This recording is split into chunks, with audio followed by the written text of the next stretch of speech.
Muslim Kenyan. Yes. Oh, yeah, not only Muslim Kenyan, but a Muslim Kenyan terrorist. Oh, yeah. That's right. All that and so much more when we come back into... We're New York's best talk radio, HTLA Radio 1.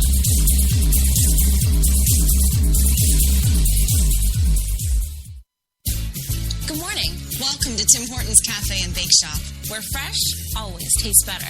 What can I make you this morning? How about our new flatbread breakfast paninis? Made fresh, just for you, with your favorite breakfast ingredients on maple or multigrain flatbread, then grilled to hot, melted perfection. Just $2.99. Who couldn't warm up to that? Tim Hortons Cafe and Bake Shop, where quality really does meet value. When we arrived at our hotel in New York, the porter was so incredibly careless with our bags. And the room they gave us, it was beautiful. A broom closet. But the worst part was the shower. My wife drying herself with the Egyptian cotton towels. Shower curtain defined that whole vacation for her. Don't just visit New York. Visit TripAdvisor New York. With millions of reviews, a visit to TripAdvisor makes any destination better. Let's do a brand new day. Let's step away from the bland and let the color fly. Let's get to the one store with more number one choices and match this or this without using too much of this. Then, let's crack open a can and get to it. Paint? No. Let's do POW. Let's do this. More saving, more doing. That's the power of the Home Depot. Glidden Duo starts at a new lower price of $25.46 a gallon.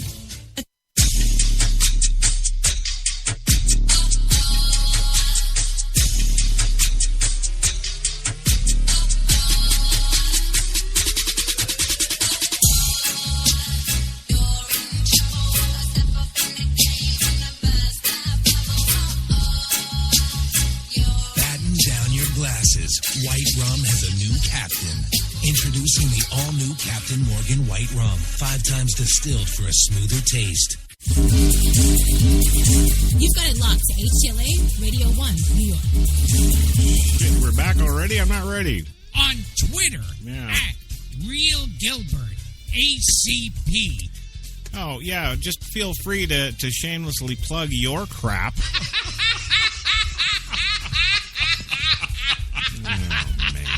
Really? What a guy. Sex is only the tip of the iceberg. Well, it is, and you know, it's funny. I was just talking to Phil in the HTLA live chat there at Spreaker.com. We were talking about, we're going to rename the show to Is It In Yet? That'd be a little penis humor there, Gilbert. Yes. I know you're probably not familiar with it being Jewish and all, yes, but Irish men have unusually tiny penises. Yeah. One time I had a girl actually accuse me of using one of my fingers. Yeah. But what are you going to do? I'm Irish and damn proud. Yes. There you go. Welcome back to the big show today. Your coffee and cigarettes on HTLA Radio 1, New York's best talk. Yes, it's the Monday Mocha for this 20th of July, 2015. 94 degrees Central Park right now. And Jenny's in that booth, and she's sweating, and there's beads of sweat running down her, and my little finger's hard. Yeah. Welcome back to Is It In Yet? Yeah. That was a mistake on my part. Yeah, you're Irish, too. I know. Well, of course, as always, yes, you can follow us on the Twitter, because I'm supposed to say. Yes. Yeah. Follow us on the Twitter at HTLA Radio 1. Yes, that's the number, you ninnies. Yeah. The number 1, you know, long, thin, tiny, kind of like my penis, you know? That's right. HTLA Radio 1. Yeah. It's about fucking time. Move on.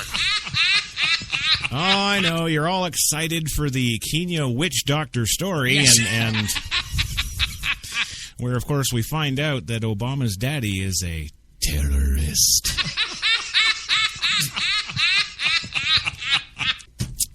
Well, actually, in fairness, he is a retired terrorist. Yes, in Kogelo, Kenya, President Obama is not officially scheduled to visit his ancestral home. Yes, of course, when he visits it. Yeah, and they say, I can't be president. Come on. Screw you. I'm not going to come from no Muslim frickin' Kenya. I'm Canada, boy. I can hear it now. Dun, dun, dun, dun, dun, Yes. dun, dun, dun, dun, dun, dun, Power dun. tends to corrupt. Absolute power corrupts absolutely. Well, it does, and you better pray, my friend, that I never get elected president, yes? That's all I'm going to say about that. Yes, the ancestral home of President Obama when he visits East Africa this week, but witch doctor John Demo... Yes, of course, he's saying he knows better after tossing some shells and animal bones on the ground. Yes, Demo is now convinced the American president will indeed come to his tiny village. Yeah, I've got a tiny village, too. Yeah. Yes, his tiny village, the home of Mama Sarah Obama, 95 years old, and his step-grandmother, and the burial place of Barack Obama Sr., his terrorist father. Well, the results indicate that Obama will come to Kogelo. Demo told a circle of residents this month as they cheered with excitement at the prospect of a presidential visit as they watched his fortune-telling ritual. It's a big secret, and he need not tell anybody that he will be visiting his ancestral home. Yes, the President of the United States is going to come and visit your little mud shanty. Yes. Well, okay, true. He may have once lived there. Yes. But I don't think he wants that getting out. Well, Demo said he has a good track record for predicting the future, of course. When Obama visited Kogelo in 2006 as a senator before he announced his White House run, Demo predicted he would someday become president. Shit, look at that! Well, believe me, I said Obama will become the U.S. president, and it came to pass. Yes. He told the onlookers, now I can see he has planned to visit the village. He will come. Well, I'll tell you, the village's anticipation is matched by excitement throughout Kenya as it prepares for Obama's arrival on Friday to attend the Global Entrepreneurship Summit in the capital of Nairobi. Not your little shick-shack town. Oh, that's right. That's right. Crews are beautifying streets, repairing traffic lights, and replacing old signs in Nairobi. Business owners are spiffing up their storefronts and sidewalks. Do we actually tell them that the witch doctor says, oh no, wrong city? Yes. Come to spiff up our mud huts. Yes. Well, in Kogelo, about 200 miles northwest of the capital, villagers have erected an Obama statue made out of pig feces. Yes, and of course the statue is to mark the president's impending visit. That's right. Local officials have renovated his father's grave. Merchants are selling Obama T-shirts, jeans, and portraits. Oh, no. No, Gilbert, don't laugh, because we can already get the T-shirts, jeans, and portraits in New York here. Yes. Yeah. We can totally get those. It's coming. Oh, that's right, ladies and gentlemen. Obama fever. Catch it. Yes. That's right. Well, President Obama should find his home clean, says Janet Etienne, a woman planting flowers at the Cogilo Village Resort Hotel in case the president drops by. We've been cleaning the village since the news of his visit was announced. And we've been cleaning quite well, as you can see, using our straw brooms against that dirt. Well, Obama is not particularly close with his father's side of the family, what being terrorists and all. Apparently, the president's mother and his father divorced after just 3 years of marriage to make the demon creation. But his grandmother said that she wants to see him again. What? Wait a minute. Well, what a prick. We've got a guy in the Oval Office who won't even go see his grandmother? Holy crap, what a evil bastard. Yes, I know. Stay on the story. Yes. Yep. Well, we're prepared to host him, says Mama Sarah Obama, whom the president refers to as Granny in his memoir. Oh, thanks. You wrote about me in your book. It's a big win to all Kenyans, she says. Yes, Mama Sarah Obama, who has become the national celebrity in Kenya, of course, since her grandson assumed office, said Obama promised he would visit her when she spoke with the president while on tour of the U.S. 2 years ago. I still haven't seen the little pecker. Well, Obama declined to visit Kenya on an African trip in 2013, citing charges against Kenyan President Uhuru Kenyatta of the International Criminal Court related to violence during a 2008 election. Oh yeah, use that old excuse. The charges, of course, have since been dropped, and Obama is now slated to meet Kenyatta. Governor Cornel Rasanga, who oversees the region that includes Caligo, said his office is ready to receive Obama if he visits the village, adding that he would ask the president to help secure funding for our projects in the region. Yes, shit he has absolutely no control of. Yes, of course.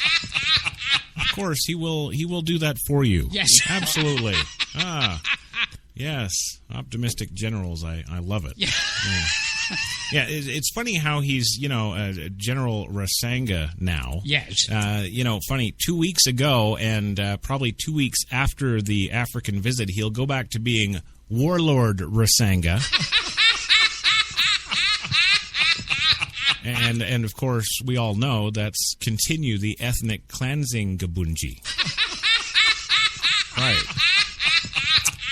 Well, Obama's celebrity status has long drawn funding and tourists to Caligo. After he became president, the village got electricity, paved roads, and other improvements. 4 institutions have sprung up there, too. The Mama Sarah Obama Foundation cares for widows and orphans who have lost spouses and parents to General Rasanga's regime.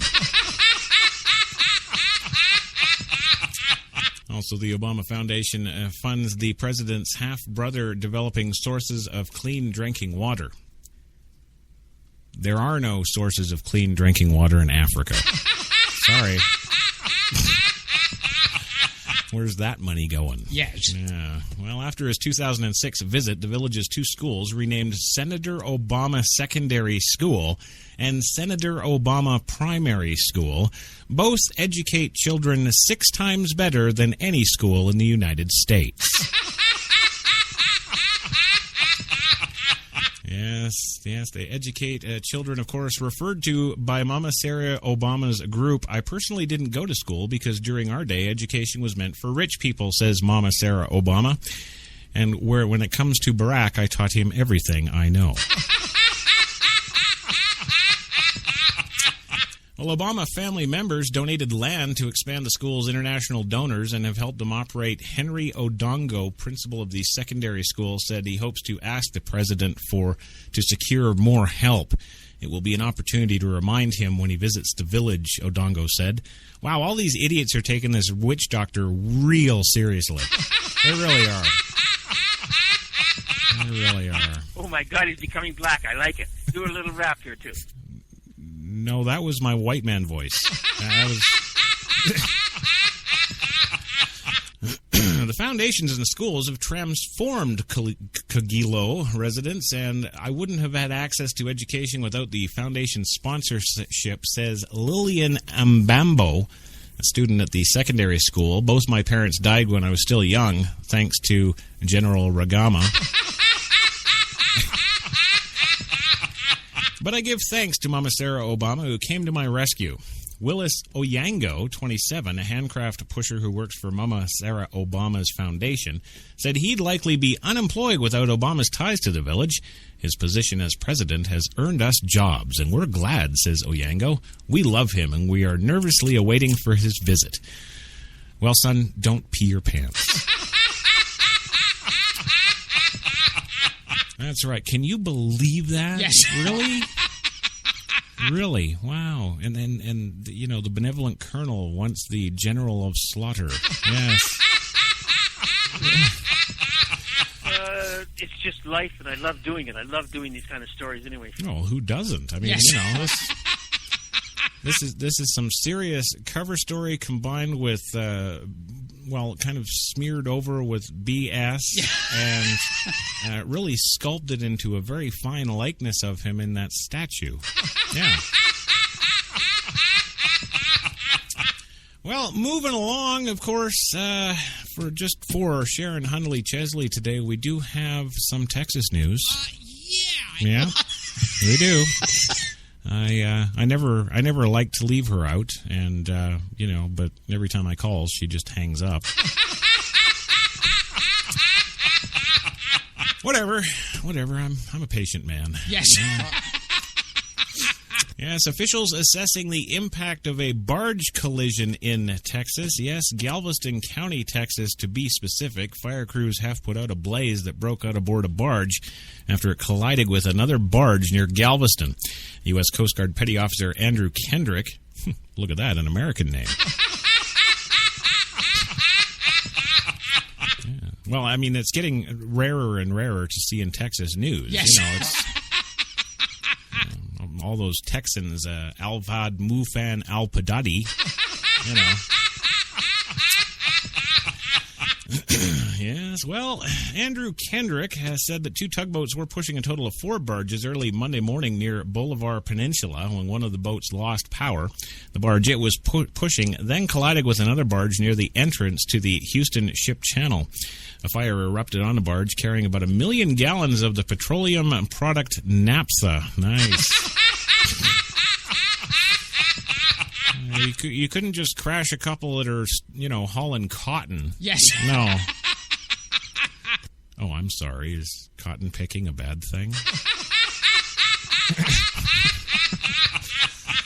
That was a mistake on my part. No, it was all me. All me. Yes, according to the Encyclopedia Britannica, naphtha is a highly flammable liquid used in the conversion to gasoline. Other barges were also carrying cumene, which is also a flammable liquid. Crews extinguished the flames about 4 hours later, and there were no injuries reported. It remains unclear how much of the chemical products leaked into the waterway, but you can damn bet it was just about all of it.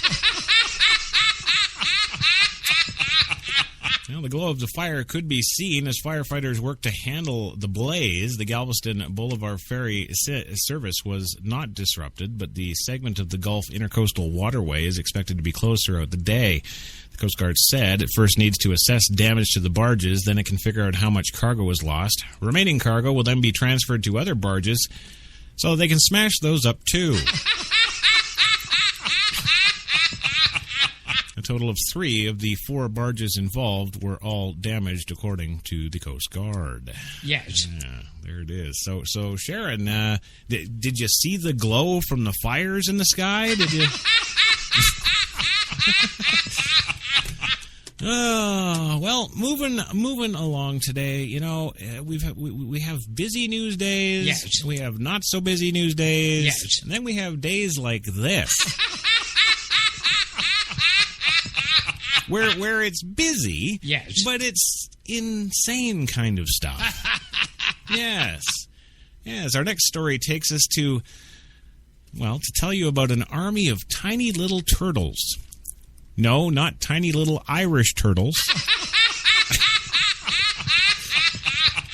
No, and it's not little tiny turtles in any man's pants. Yes. No, it's an army of tiny turtles that have kids flocking to this man's backyard. That's right. My turtles bring all the kids to my backyard.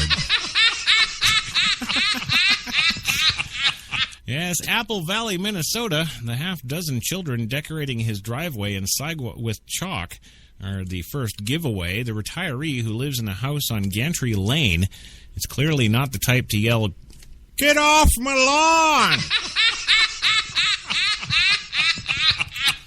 But the draw for the children is not in the front yard of Ken Wilson's home. No, look at that, another American name, Ken Wilson!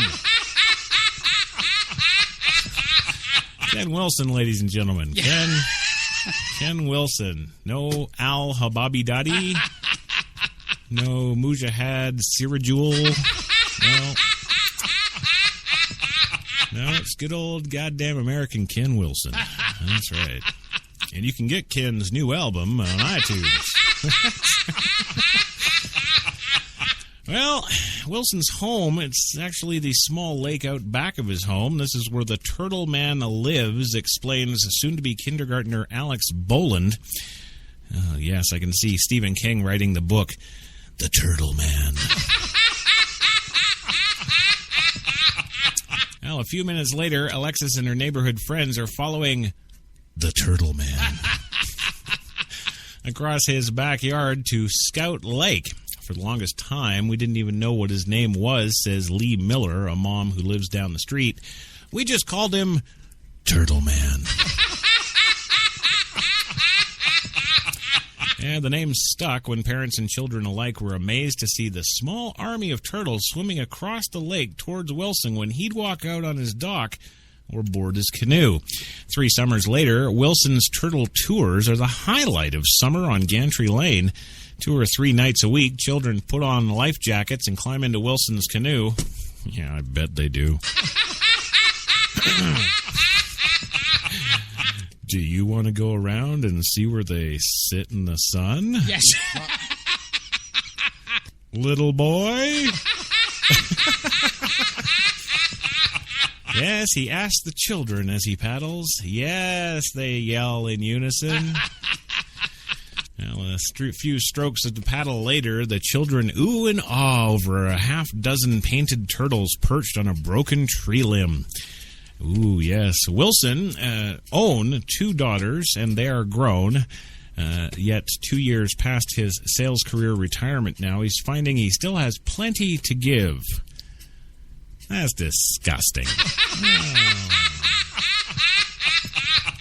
You know, whoever invented Viagra? Why did it? Why? It's wrong. It's everything that could go wrong. No, that's wrong. It's wrong. It's all kinds of wrong. Well, Wilson's own 2 daughters, of course, are grown, but he still finds he's got plenty to give. Yeah. Yes, right. On my gravestone, he says, it's going to say, Turtle Man. Yes, a testament to the wonder of nature and the beauty of sharing it. Really? So, yes. On his tombstone. Yes. I've never seen a tombstone in my life that is a testament to the wonder of nature and the beauty of sharing it. Testament to the wonder of nature. What would that be? Like decomp? Yes. Well, don't worry and stay tuned. Well, not to us, because that would just be wrong. But you rest assured, you stay tuned. You're going to see it coming. I'm not even kidding. To a theater near you. Yes, that's right. Yes, Michael Keaton as Turtle Man. Yes. Well, you know, I couldn't stave it off forever. Yes. Well, maybe I can. Hang on a sec. What do we got over here? Yeah. Oh, this is good. Okay. Yeah, I don't have to do that crap yet. Yes. Okay. I actually have more Obama news, and I didn't even know it. Yeah, that's right. Post-Hamilton, yes, Obama still backs the $10 bill changes. Yes, you heard me right. He wants to put a woman on the $10 bill. Mm-hmm. And, that's just paving the way for before he's out of office, he's going to shove through a $100 LGBT, homosexual, transgender, gay bill. You're going to hand the $100 bill out, and the vendor will be like, "What the hell is this?" Yes, President Obama enjoyed the Broadway when he was here in New York, the prick. Yes, he enjoyed the Broadway musical based on the life of Alexander Hamilton, but still supports the process that would eventually change Hamilton's position on the face of the $10 bill. A yet-to-be-determined woman would replace Hamilton at the center of the bill, though the White House spokesman Josh Earnest stressed that the nation's first Treasury Secretary would continue to be represented in some form. Oprah's going on this one. And yes, in the Spreaker.com live chat room right now, they're all voting, and it looks like it's going to be Caitlyn Jenner for the $100 bill. There we go. You heard it here first, folks. Yes. Right here. Yes, the yet-to-be-determined woman, of course, would replace good old, what's his name there at the center of the bill. That's right. There's a policy process that's underway at the Treasury Department that would make a change to the $10 bill, but would not, contrary to some rumors, would not remove Alexander Hamilton from the bill. Ernest says even with the change, his face still would be there. He'd just be behind her humping. Some historians and other Hamilton files have protested any change to the $10 bill, of course, noting that he created the nation's financial system, and that have instead proposed that Andrew Jackson's portrait on the 20 be replaced with that of a woman. If you're going to do anything to the $10 bill, just put a noose around his neck. Well, Hamilton is apparently enjoying a historical renaissance thanks partly to the well-reviewed musical bearing his name, an event that Obama and his two daughters, of course, took in during the family jaunt in New York City on Saturday, which I'm still trying to forget. The president genuinely enjoyed the performance on Saturday afternoon, Ernest said, and he believed that the show lived up to the hype. Well, thanks for your critique, buttwad. That's right. Did you catch that? It was butt wad. Yes. Yeah. It's like a wad of butt. It's what you call, a black person when you don't want to use the N-word. Yeah. All right. Well, I guess I got to do it. Don't want to do it, but I got to do it. Yes. I got to do it. I got to get into more political news. Yes, election 2016's heating up. Power tends to corrupt. Absolute power corrupts absolutely. That's the official word from political correspondent Louis Lawless at the White House. Thank you. Yes, well, here's 6 things you apparently need to know about John Kasich. Yes. Yeah? That's what they're saying. Look, I don't make the stuff, I'm just reporting it. Well, John Kasich on Tuesday will become the 16th major Republican candidate for president. Christ, if there's 16 of them, who cares? You know what? Why are we doing news on 16? Wow, the 16th. Wow, he's the 32nd person to enter the race. Yes. Is it going to? We're going to do a tally. Is it going to be? I'm going to be announcing my 3,236th place for the.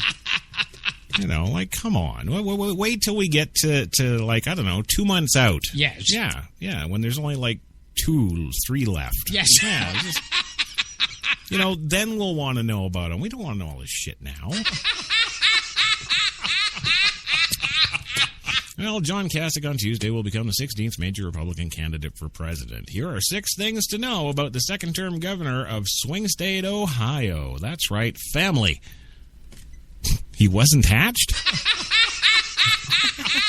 Oh, no, I guess if he was, he'd be Hatchick.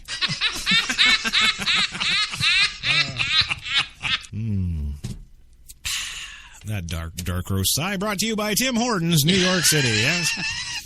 Well, Kasich met his wife, Karen, when he was a congressman, and she worked in public relations. She included Kasich in a project she was doing for Ohio State University. He called to, quote, thank her. Yeah. That's what I'll tell my wife about the HTLA harem. Oh, I'm just thanking them, dear. Yeah, called to thank her, and the rest is history. The governor, 63, is 12 years older than his wife. Lucky dog. Damn. Yes, the two have twin daughters, Emma and Reese, who are 15 years old. I wonder if he calls them Reese's Pieces.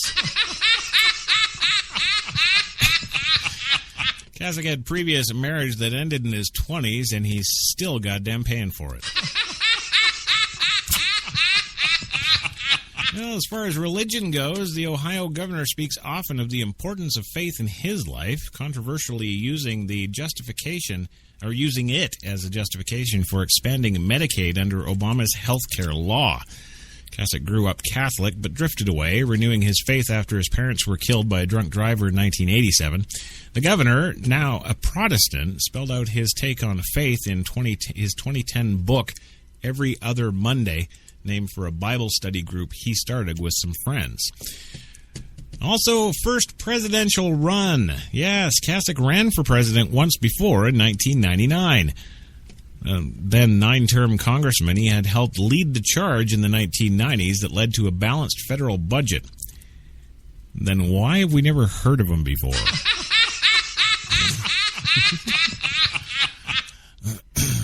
Yes. Well, of course, he just did that, so yes. Shut up and read the damn story. Yes. Right, okay. Well, he sought to convert his growing national profile into a White House bid. However, enthusiasm and financial support, of course, for George W. Bush forced Kasich to end his campaign months before the 2000 primaries. Well, his record against Democrats. Well, let's look at that now. The White House bid was Kasich's only failed election. He's defeated a Democratic incumbent every time he's sought a new office. He's knocked off the first one in 1978, becoming a state senator at age 26. In 1982, when he first won an election to Congress, he was the only Republican in the country to defeat an incumbent congressman. In 2010, he eked out a 2-point victory over Governor Ted Strickland. A few words about his style now. Kasich eschews teleprompters, even for the State of Senate address for more than an hour. Sometimes he speaks from a written speech or a rough outline. Taking his reading glasses on and off as he talks, he often speaks entirely extemporaneously.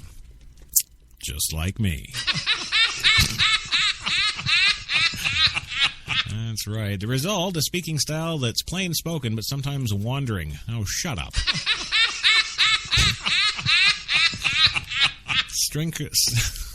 Sprinkled with jokes that border on corny. What the hell is this, Jenny? Is this like a review of our show? Well, Kasich can be direct, sometimes too direct, a trait he's trying to rein in.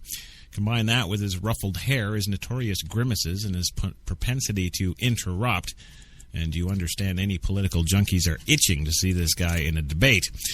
And finally, his good friend Bono. That's right, Kasich also tends to name drop. Tonight Show host Jimmy Fallon rifled off the Habit List month, splicing together several clips of Kasich referencing his good friend Bono in speeches and interviews. As Fallon joked, spoken like a guy who met Bono one time and never stopped talking about it. For what it's worth, Kasich has indeed met the singer multiple times.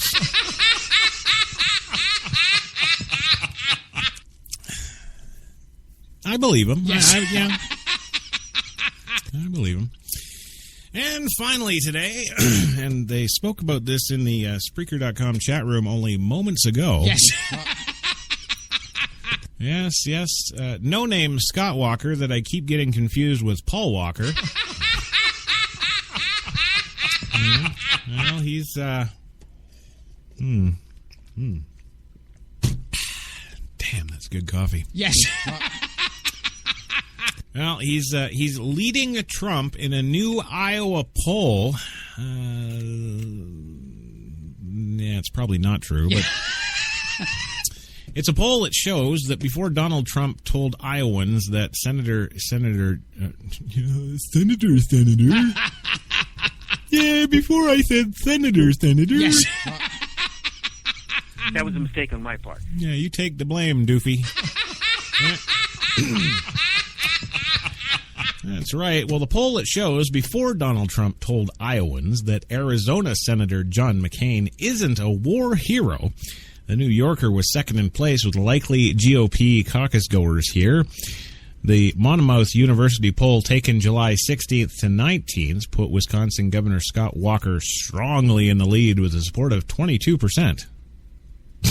22%? Really? Well, Trump apparently fared the next best, trailing Walker by 9 points, according to the news release Monday. Well, oh, damn. Jeez, I guess that's... Well, nobody's talking about the hell of a jump both these guys made because, what was it, 3 weeks ago? Yes. Scott Walker had like 8% and wasn't even in the running. And if I remember, when Trump announced and started, they stuck him in at 12. Yes. So, wow, if they're doing that. Trump's pretty much stayed the same, and Scott Walker is just catapulted to the top for absolutely no reason. There you go. Well, on Saturday, the third day of the Monmouth poll, Trump told a mass gathering of religious conservatives that just because McCain was a prisoner of war in Vietnam, it doesn't make him a war hero. Oh, that's the comment everybody's freaking about? Yes. Because, you know, that's true, right? You're not a hero just because, you know, you get a little bunch of almond-faced pan beepers.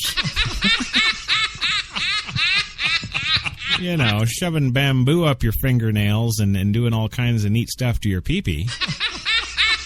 No. That's not a hero. A hero is the guy that goes into camp to rescue your ass, knowing that what could be awaiting him. Yeah. Well, quote, he's not a war hero. He is a war hero because he was captured? No. Trump, a real estate mogul turned reality TV star, said during his time on stage during the Family Leadership Summit in Ames, I like people that weren't captured, okay? I hate to tell you. I always go on a winner. Well, of course, those comments triggered the firestorm, including criticism from some Iowa Republicans. Trump later sent out news releases defending himself as a staunch backer of veterans, but continued to rake McCain for failing to prevent illegal immigration and the tremendous amounts of crime it has caused, and for failing to improve the horrible treatment that our veterans are receiving. Wow. Fact. Yes. Fact. Yes. And more fact. Yes. I would challenge anybody listening to the sound of my voice today or at any day in the future. You go talk to veterans, real veterans, not the ones that are paid to talk to the newspapers. Every single one of them is going to tell you they got nothing. Yes. Well, it's true. No, dick, nothing, nada. The Irish penis. They got... Irish penis. Bullshitters, never keep your mouth shut, always hustling, Yeah. always looking for something to do and putting things together. Yeah. That's a fucking American. Look how they took the country away from England. Way to go on the beeping Jenny. Yeah. And you're absolutely right, Louie, and it's good to see you're still awake. Yeah. Yes, the horrible treatment that our veterans are receiving. On Sunday, the fourth day of polling, Monmouth did not find any significant change in support for Trump, the university's news release says. The news of the day can take time to seep into public opinion. Actually, no, it more takes time to seep in so that they can gain some level of understanding. And by that I mean, you know, Trump. Yes. Walker. Yeah. How many different families do you have? We'll get into that after the break. Well, Monmouth University Polling Institute in West Long Beach, New Jersey, surveyed 552 Iowa voters likely to attend the Republican presidential caucuses. The survey has a margin of error plus or minus 6%. So if you take 6 off Walker and add 6 to Trump, Trump's leading. And, wow, all the other... Oh, you know the John Kasich, I just gave you the 6 things we need to know? Yes. Yeah, he's ranking at 3%. Yes. There you go. So there you go. That's all you need to know. You have been informed, America. There it is. I'm out of here. Yeah. Don't laugh. I'm not kidding. I'm out of here. Yeah. I want to thank HTLA Radio 1. Yes. Whatever. There you go. There it is. That was the man himself, the one, the only, Chris Crash Jesus Taylor, HTLA Radio 1, New York's best talk. And oh, they're talking today. Yes, welcome to your Tuesday Espresso on Coffee and Cigarettes. That's right, for this July 21st, 2015. That's right. And it's Tuesday, and it's the 21st of July, which means it is HTLA Radio 1's First Lady's birthday today. Oh, yes. And she is kicking around in that Spreaker.com live chat room. If you'd like to come and drop your birthday wishes or condolences or whatever they may be to you, get on over to Spreaker.com and type in HTLA Radio 1 in the search bar and get on in here. It's a party today, that's for sure. We've got all kinds of stuff. We've got people from all over the planet Earth sending Dev the well wishes and the happy 26th birthday that it is today. So we're going to be doing that. This is going to be a good show, a hell of a good show. We've got all kinds of stories to cover today. We've got all kinds of birthday presentations. We've got all kinds of stuff. Morgan Freeman will be dropping by in just about 25 minutes from now to read Devalon a birthday story. And, of course, all that, so much more on the show. You're not going to want to miss it. So, yeah, strap up. It's coming. But you're like, what's coming, Crash? Well, hey... Today on the big show, we've got so much to get through as we party our asses off for the first lady of HTLA, Devalon Crawford, celebrating her 26th birthday today. And it's also an all-star studded cast joining in today. Yes, even R. Kelly is coming in to do a little song for her today. Yeah. And hey, the stories. Yeah, some stories we're following today, of course. Trump gives out Graham's cell phone number. Yeah, there's a good move. And a Florida gun shop owner is declaring the store a Muslim-free zone. Yes, we also have an absolute great commentary by a little-known but now viral young lady, Tomi Lahren, who sets Obama straight once and for all. And speaking of Obama, big money and ads clash over the Iran nuclear deal as Obama says he's not satisfied with the progress at the VA hospitals. Yeah, look over there. Oh, look over there. That's right. Also, today we'll tell you about an 18-year-old's video of a gun-firing drone that's spurring an investigation. And yes, today, Ohio Governor Kasich does indeed jump into the 2016 race officially. Yes, all that and so much more today. Yes, you will have a hangover after this show today. So, hey, come on in, grab a cup, have a seat, light one up. It is the coffee time.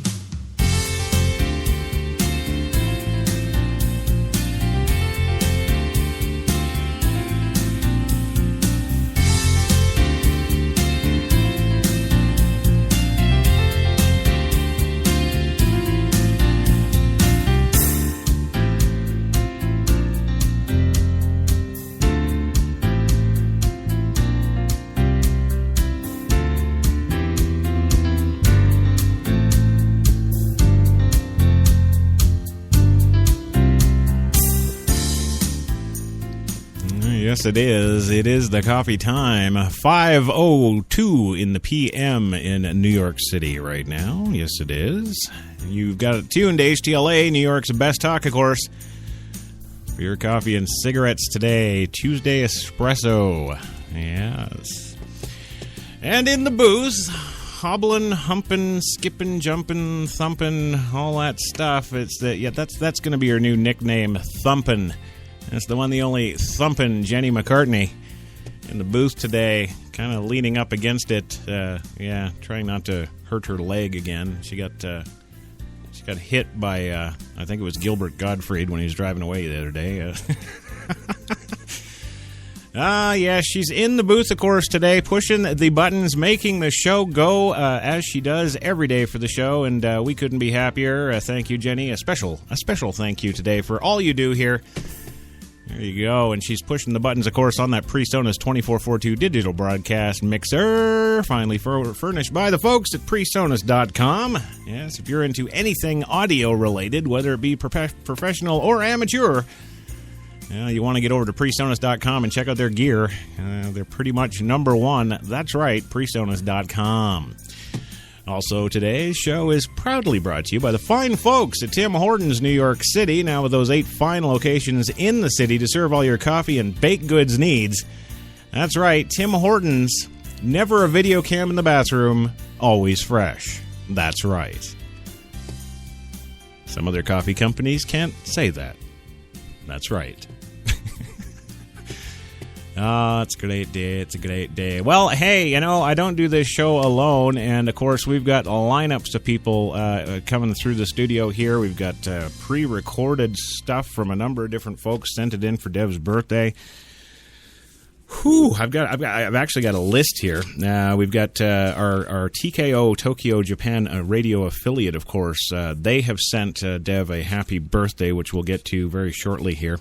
Also, R. Kelly, as mentioned at the beginning of the show, of course, is going to be doing his rendition of Happy Birthday Bitch.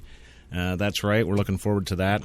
And, of course, HTLA's own Steve Gronwyn, yes, our bookkeeper here at HTLA, he's even put together a little song and thing for her that I haven't actually heard it or seen it yet, but that's there as well.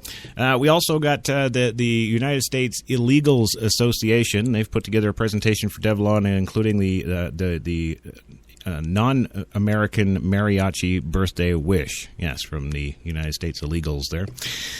Oh, birthday wishes, of course, from the Beatles. Well, I mean, who doesn't get that? And, of course, the HTLA staff and I, we put together our own little song today, wishing Devalon a happy 26th birthday, of course. And it's new and improved now with Crash's MIDI keyboard. Yes, not meaty. No, it's not like a hamburger. It's meaty, like M-I-D-I. Yeah, go over to PreSonus.com. They'll explain it to you.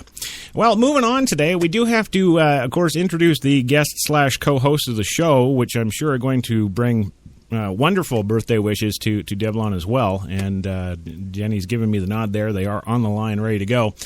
Coming to us first, of course, from the beautiful Millbay Film and Television Studios in beautiful Millbay, British Columbia, Canada, is the one, the only Louis Lawless from LDL Films. Can you hear me, sir? Sex is only the tip of the iceberg. Ah, that's good. You're coming in nice and clear. My film, Unrepented, did very well in Europe. Right. Did you bring a copy to give Dev for her birthday, of course? That was a mistake on my part. No. Well, see, yeah, I told you about this. We were 5 steps away from winning the Academy Award. Yeah, but she doesn't. She doesn't care about that, Louis. It's okay. It's just the love that you put into the film. She doesn't care about that. Oh, can we cuss? Can I cuss as I always do on the show? Jenny's kind of in a mood today. I wouldn't recommend it. It's about fucking time. Move on. Yeah, I kind of figured. Yes, and that annoying chuckle can only be one person. Yes, coming to us from about 8 blocks down the street from HTLA Studio 2 in Times Square here is, of course, the one, the only Gilbert Gottfried. Yes. It's great to have you here. Are you going to do the intro properly today, just for Devalon? And this is, that up. No. Yeah. Of course, you wouldn't do that. Everything that could go wrong goes wrong. Well, no, everything was fine until you showed up. Yeah. That's right. It was fine. There was no issues at all. No, we had it completely under control. And, of course, now that you're here, it's all gone to hell. Yeah. Oh, and this just in, yeah. Yes. Phil DeYoung there, our new listener from yesterday or the day before, or I don't know. I don't remember the days anymore.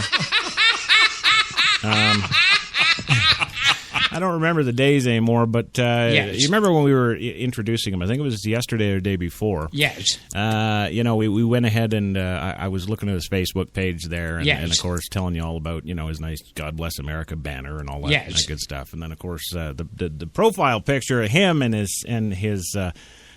I mistook her for the better half. Yes. The sister, apparently he says she's listening today. And I finally figured out how to edit. Oh, that's good. Thanks.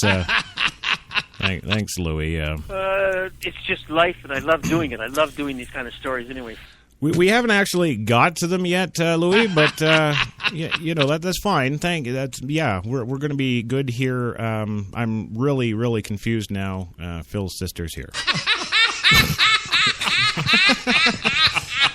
There you go. My Alzheimer's is so bad I don't even remember what I said about her. Yes. Is that gonna help me at all? No. Can you give me any help for $25,000? Oh, way to break it up, Louis. Yes. All right. We can talk later, definitely. Yeah. Well, moving on today. Normally, this is the time in the show where we get into the first story of the day. Yes. But of course, as this is the Devalon Crawford birthday party as well, we're going to be getting into a few other things. Yeah. First off, now I'm just trying to figure out. We're going to go to our feed from the affiliate in Tokyo. Yes, and they're ready now to present their happy birthday wishes to Devalon Crawford. Here we go. Let them on there, Jen. 이분들 여기까지 와서 이러네요. 네, 우리 결혼했어요에 공승현 씨 그리고 이중현 씨 꽁이 커플인데. 승현 씨가 사연을 보냈습니다. 꿀벌 남편의 사랑스러운 아내 승현이야. 많이 놀랬지? 남편의 생일을 맞이해서 이렇게 사연을 보내게 됐어. 태어나줘서 그리고 멋지게 잘 커줘서 또 나랑 결혼해줘서 너무 고마워. 있잖아, 나 결혼하고 나서 세상이 온통 꽃밭인 것 같아. 맨날 꿀벌처럼 날아다니는 기분이야. 우와. 내가 앞으로 잘할게. 우리 결혼 생활 행복하게 하자. 여보 생일 축하해. 신청곡 MIMP의 Say You Love Me라고 보내주셨습니다.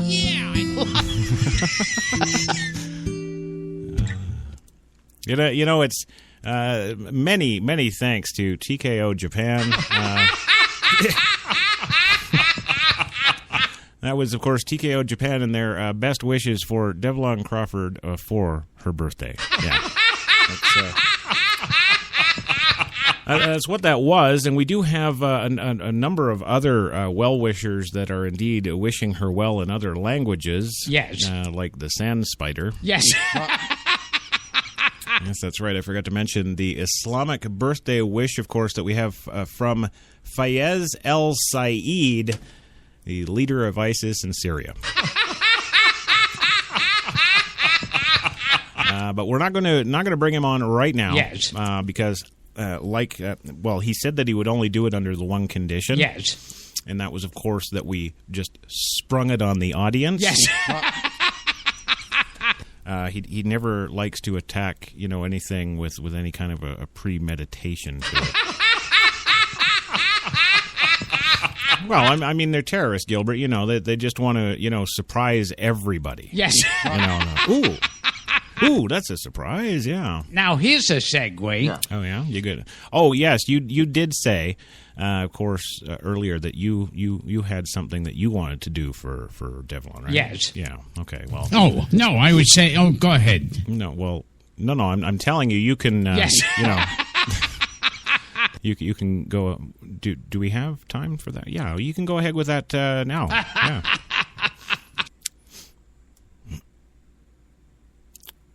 Oh, or not. That's fine. All right. Well, I'm sure Gilbert. You're going to do your thing. Yes. Yeah. Well. Okay. We'll leave it at that. We've got it here. He's going to do it.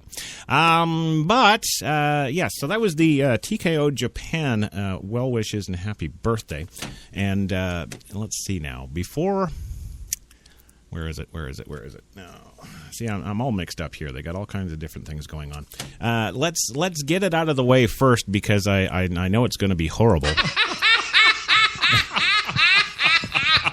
Of course, Devalon will be happy to know that HTLA meteorologist Frankie McDonald was he's out of the city today doing his report. Yes. So Frankie was unable to prepare anything, and well, thank God for that.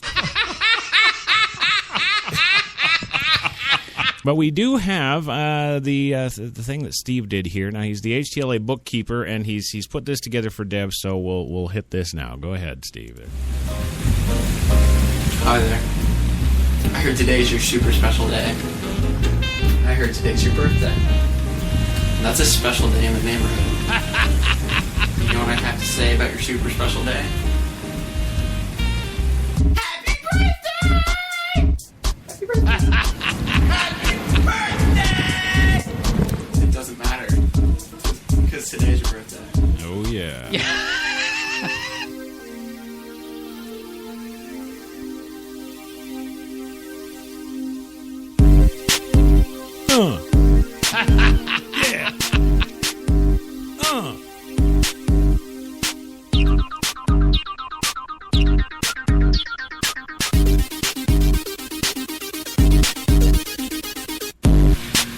Happy birthday. Happy birthday.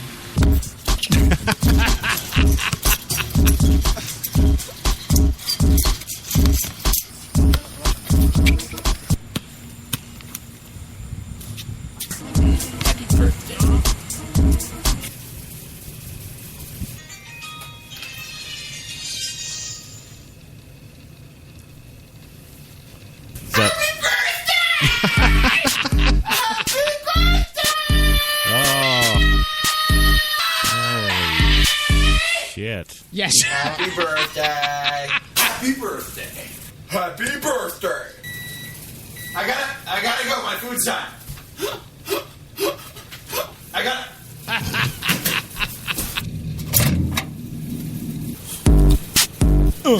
birthday! Come on. Hey, buddy. I hope you had a good birthday. I hope you had the best birthday. I hope you had a birthday for the books. God, you're sexy. I've met 367 days of the year. My favorite, hands down, is yours. Happy birthday, Mr. President. I think you're great. And I think you're well-rounded. Happy birthday to you. Yeah, now we know why Steve is the bookkeeper. Yes. Oh, well, I don't... Jesus, do I say thank you, Steve? Yes. Do I? Really? I don't know. Okay, well, I'm crossing that sumbitch off the list. And, of course, the Tokyo thing is done. Yes. Yeah. Okay. Well, that's all for now. Let's move on to some stories. Yeah. Oh, and don't worry, we got more, and we will bring them to you after that first commercial break. We'll stick it in between Brock Favors dying and, of course, Frankie McDonald, wherever in the world he may be today, to bring you the weather. Yeah. $88,000 a year they make, approximately average. Oh, okay. Louis' bookkeeping now. Yeah.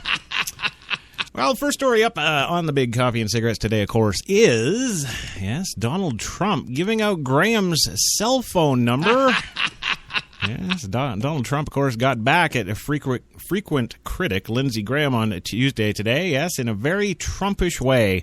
he gave out the South Carolina senator's cell phone number. Well, speaking at a town hall in Graham's home state of South Carolina, the businessman turned presidential candidate urged the crowd to call the state's senior senator.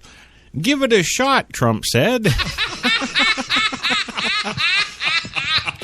He says it's your local politician, you know. He won't fix anything, but at least he might talk to you. Well, in the meantime, Graham plans to get a new cell phone number. Probably getting a new phone, iPhone, or Android, ? Trump tweeted. Yeah.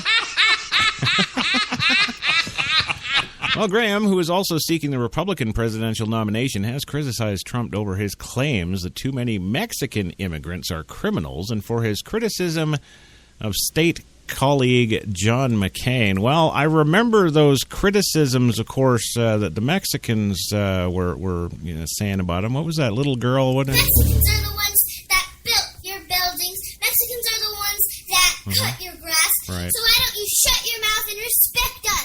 Because you build the buildings and cut the grass, dumbass. Yeah, that was her. You remember her. Yes. Well, in a Tuesday interview with CBS, Graham said Trump should, quote, just stop being a jackass. Responding to that comment hours later, Trump showed the South Carolina crowd a card with Graham's phone number on it and read out the digits. Trump said he got the number when Graham called him a few years ago seeking money. Well, Graham's campaign manager, Christian Ferry, said in a statement that Trump continues to show hourly that he is ill-prepared to be commander-in-chief. Ooh, to which I would submit, how's the current one doing in your list, doofus? Well, the only beneficiaries, Ferry said, President Obama and Democratic presidential candidate Hillary Clinton. Because of Trump's bombastic and ridiculous campaign, we aren't talking about Obama's horrible deal with Iran or Hillary Clinton's plans to continue Obama's failed national security agenda. Yes. That's right. That should be the platform. Yes, we're going to continue the failure. Yes. Vote for us, we'll continue the failure. Well, the Graham campaign also cited Trump's action in a new fundraising solicitation, but because Jenny is wounded today, I don't have that information. Yes, and we've gotten tons of emails, yes. Tons of cards, letters. We've gotten yes. Tons of messages on her Facebook page that she will not look at. Yes. Yes. Of course, Jenny McCartney, for those of you who don't know, like Phil's sister, Jenny McCartney was, of course, the HTLA former social media goddess, yes. because she actually had not been on Facebook or anything until she started working for us, and only after my weeks of urging. Yes. Get on there. You're a smoking hot blonde with a sweet ass. Get on there and, help put out HTLA. Yes. And she did. And damn, what was it? 4 days she had 5,000 people. Yes. But, it's the damn Islamics. She was apparently getting hit on by every, 50-year-old overweight fat man in the country. But... Yeah, she said that didn't really bother her. She said she could deal with that, but she apparently got death threats from Islamic people. And I looked at her friends list, of course, before she shut it down. Yes. And, out of the 5,000 people on her friends list, yes. I'm pretty close to 900 to 1,000 were Islamic men. I'm just thinking, what, you ain't getting enough robes at home? Yes. How many different families do you have? Well, I have a couple, but I keep up on the child support, so F off. That's right. Well, we're going to go for our first commercial break. We were supposed to actually have another story in this segment, but because of the Devalon Crawford Party 2000...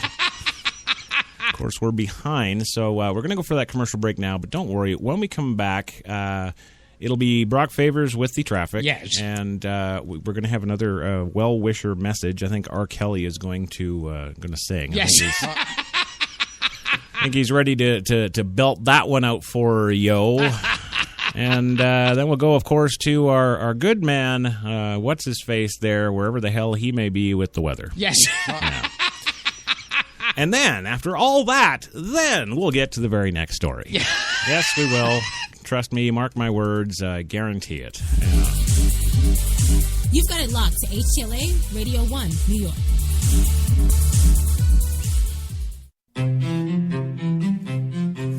What if there was a coffee that was sourced from some of the world's most renowned growing regions? Abundant with rich, fertile soil. What if this coffee was picked at the perfect moment, then packed meticulously and shipped carefully to be roasted under the watchful eye of coffee masters? What if it was expertly blended, ground, and sealed, ensuring maximum flavor and freshness, then brewed in small batches and always served fresh within 20 minutes, just the way you like it? Now, what if this coffee just happened to be the coffee you already know and love? Tim Hortons. Always fresh. Always great tasting coffee. Automatic freshness, softness, and static control has never been easier with the Bounce Dryer Bar. I just stick it to the inside of my dryer, and I never have to remember. Old Spice Body Spray makes you smell like power! It's so powerful it sells itself in other people's commercials. You smell like outdoor freshness. You smell like power. Yeah, I do. Power! Power! When we arrived at our hotel in New York, the porter was so incredibly careless with our bags. And the room they gave us, it was beautiful. A broom closet. But the worst part was the shower. My wife drying herself with the Egyptian cotton towels. Shower curtain defined that whole vacation for her. Don't just visit New York. Visit TripAdvisor New York. With millions of reviews, a visit to TripAdvisor makes any destination better.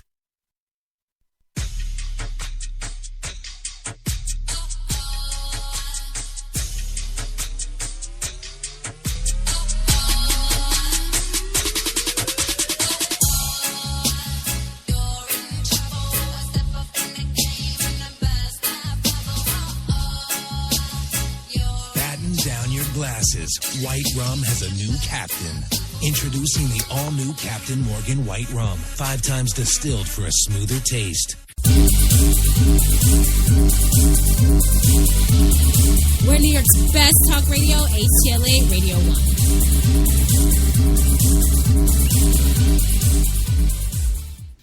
And another time, you were going to buy drugs from your pusher. Yeah. And you were like a block away. Yep. And then somebody walked up to your pusher first. Shot him. And shot your pusher. Yeah, he was just done.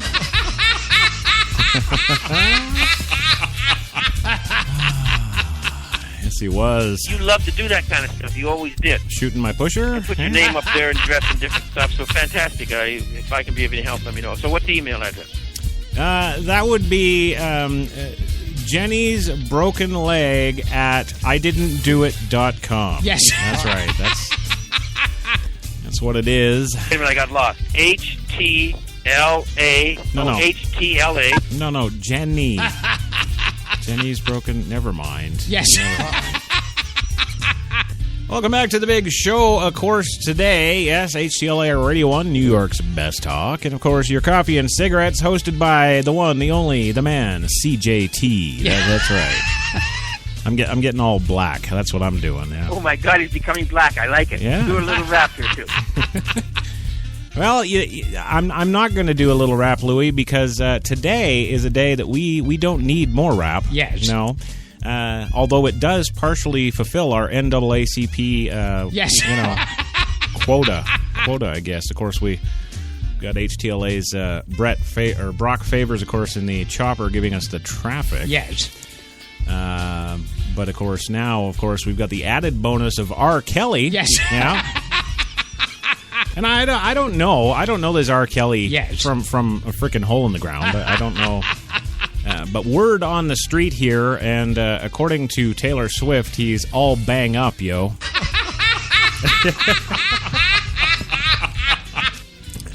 I'm only assuming all bang up, yo, means good. Yes. And, well, if you're looking for good, you've tuned it to the right place. HTLA Radio 1, New York's best talk, all bang up, yo.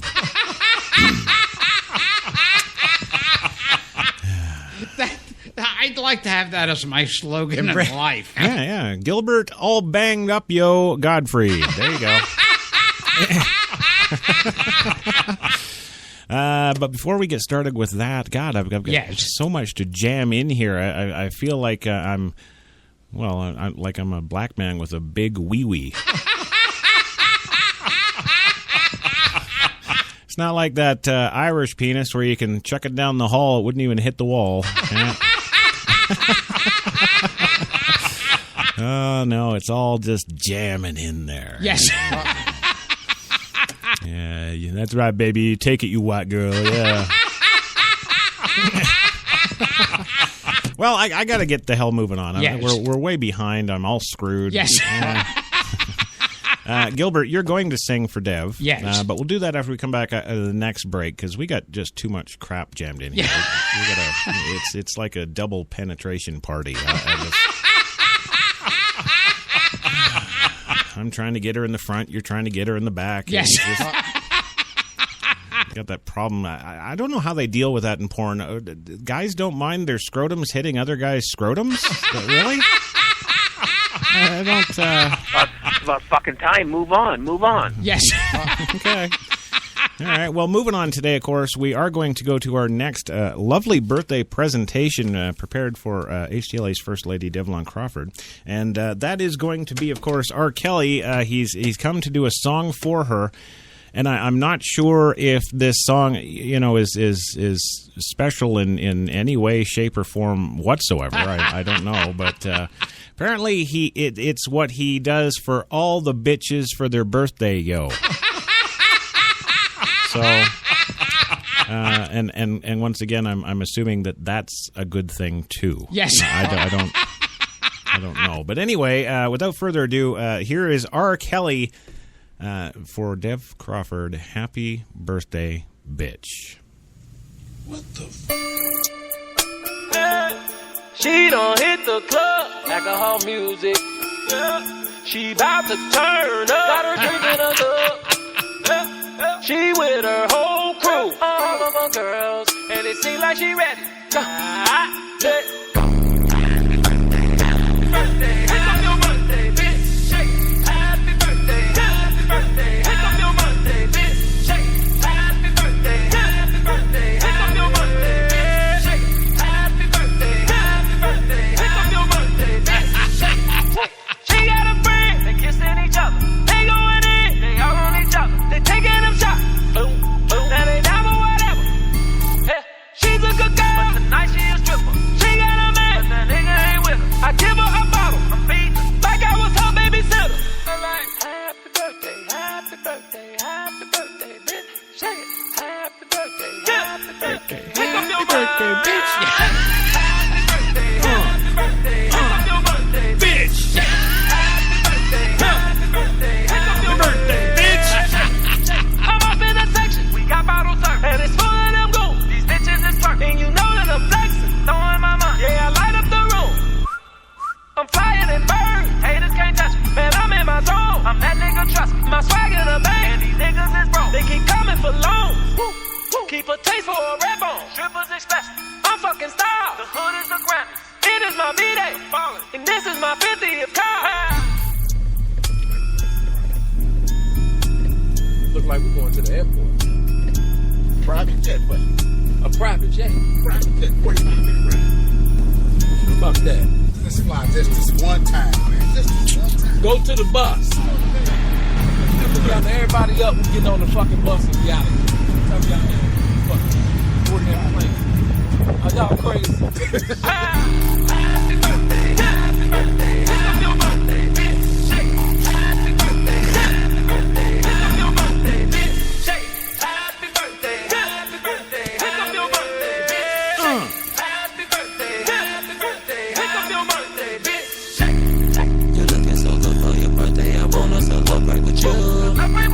Take this on party to my hotel and baby, you can bring your crew.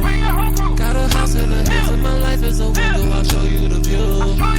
Yeah, my autumn, my season. It's time to pop bottles and get in the pool. Happy birthday, happy birthday, happy your birthday, bitch. Happy birthday, happy birthday, happy your birthday, bitch.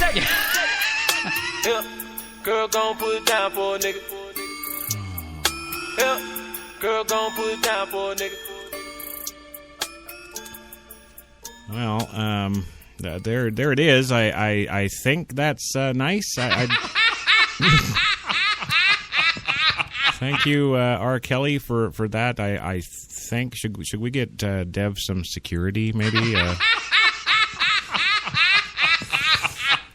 don't know, but and it's also there. It's like the songs are suffering in pain. The screams of pain. Yes. Oh, yes, they are. The songs are suffering in pain. Yeah. Oh, well, there it was. And, yeah, so now, without further ado, let's go to, no. Brock Favors, of course. Yeah. In HTLA Chopper 1, bringing us the traffic today on your Coffee and Cigarettes Tuesday commute. Brock, give it away. Hello, everybody out there. This is Brock Favors with traffic on the ones. Chad Armstrong is out sick today, so I am filling in for my usual land reports, and I'm up here in the chopper, but I gotta tell you guys, I am loving the view. Oh, my God! Oh, no, stop. Oh! Whew. All right. Well, we are over the 10. It is massively clogged down there like a pint of maple syrup on a cool November morning. And we do, oh, goddamn, we're gonna die in this mother.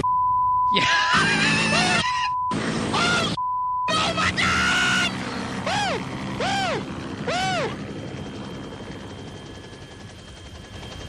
Woo. Okay. Okay, I am very sorry, folks. It's a little bit of a bumpy ride up here. We are now approaching the 405, where the left lane is blocked by a mattress. So somebody is going to be doing a little return to IKEA later today. You know what I'm saying? Oh, no, please! Oh, goddamn! Oh, get me out this motherfucking death machine right now! Oh, no, black people ain't meant to be in the sky! We ain't meant to be in the sky, man! Oh, yes. Mama, help me! Oh, mama! But a 405 is up right now. Ain't nobody going down this. I'm sorry. I'm sorry. I'm very sorry, folks. I'm very sorry, but I'm losing my up here. Actually, you have every right to. We're about to crash. Oh, help me!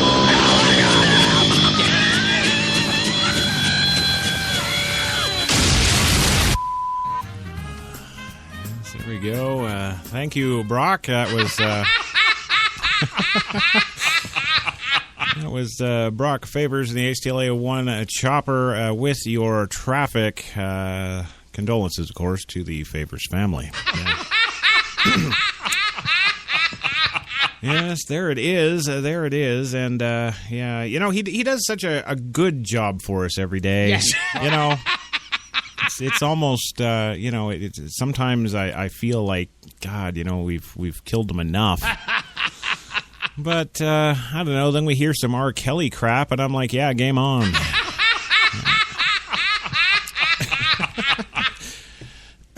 Yes. Yes. Of course. Oh, no, I would say, go ahead. Oh, really? Can I, you jerk? Jesus, why don't you be sorry for once? God. Yeah. I'm sorry. Oh. What is my name? You just like hearing it. Yeah. Well, moving on today, unfortunately, it is, time to go to our man of the many, the man of many storms, I guess? The man of many something. Yes, of course, I'm referring to, unfortunately, you all know all too well. Yes. Referring to the one, the only Frankie McDonald, of course. With he is he's been with us now a week and a half, something like that, a week. HTLA will not fire this guy. I don't know. I think he must have pictures of the executives or something in some god awful positions or something. Anyway, here he is, the one, the only Frankie McDonald with HTLA's Coffee and Cigarettes weather for the 21st of July, 2015, I hope. Yeah. Although it's probably going to be a number of years ago. So I'm not going to piss around. We're already running behind. Yes. I'm just going to hit the button, take off the headphones, and wait 5 minutes. Yes. And, so here's your weather, HTLA Radio 1. This is Frankie McDonald, my own team station live in Sydney, Nova Scotia. Major storm is headed towards Houston, Texas on Tuesday, June 16th, 2015. It's going to bring up to 50-plus millimeters of rain, especially on Tuesday evening. It's going to bring a lot of flooding into windy conditions. It's going to rain sideways and wind-driven rain. Center tropical disturbance is moving northward to the Gulf of Mexico. That's going to bring a ton of rain in Houston, Texas, Galveston, Texas, and the surrounding communities as well.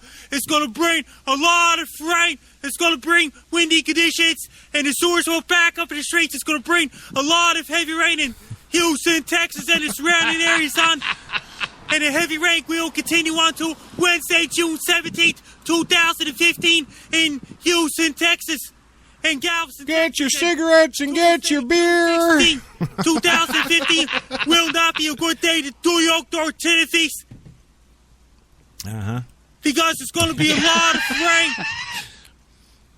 Yeah. I want people in Houston, Texas to clean out the storm drains before a major storm with a lot of rain to hit Houston, Texas on Tuesday, June 16th, 2015, especially during evening hours. It's going to bring a lot of rain, windy conditions, and sideways rain in Houston, Texas, and Tuesday, June 16th, 2015, into Wednesday, June 17th, 2015. At least will in the not right be a year. good day to head to the beach and go swimming in Galveston, Texas, since it's going to be a lot of rain in Houston, Texas on Tuesday, June 16th, 2015, which is 6 to 10 inches of rain as well. People in Houston, Texas, be prepared. Have your road boots ready for raincoats, ready for raincoats, ready. When you go for a walk, wear your rain gear, wear your road boots, wear your raincoats to keep you dry. Don't walk through the puddles. Avoid the puddles when you go for a walk. Order your pizzas and order your Chinese food. Buy cases of Pepsi, buy cases of Coke. Have your iPads charged. Have your iPods charged. Have your cell phones charged. Have your laptops charged. Have your tablets charged. Have your 3G and 4G ready. What? When you drive the car, don't drive to the puddles. Avoid the puddles when you drive the car, since it's going to be a lot of flooding in Houston, Texas, on Tuesday, June 16, 2015, into Wednesday, June 17, 2015. Have your flashlights ready. Have your candles ready. Have your crank-up radio ready. Have your extra batteries ready. And have your bottled water ready as well.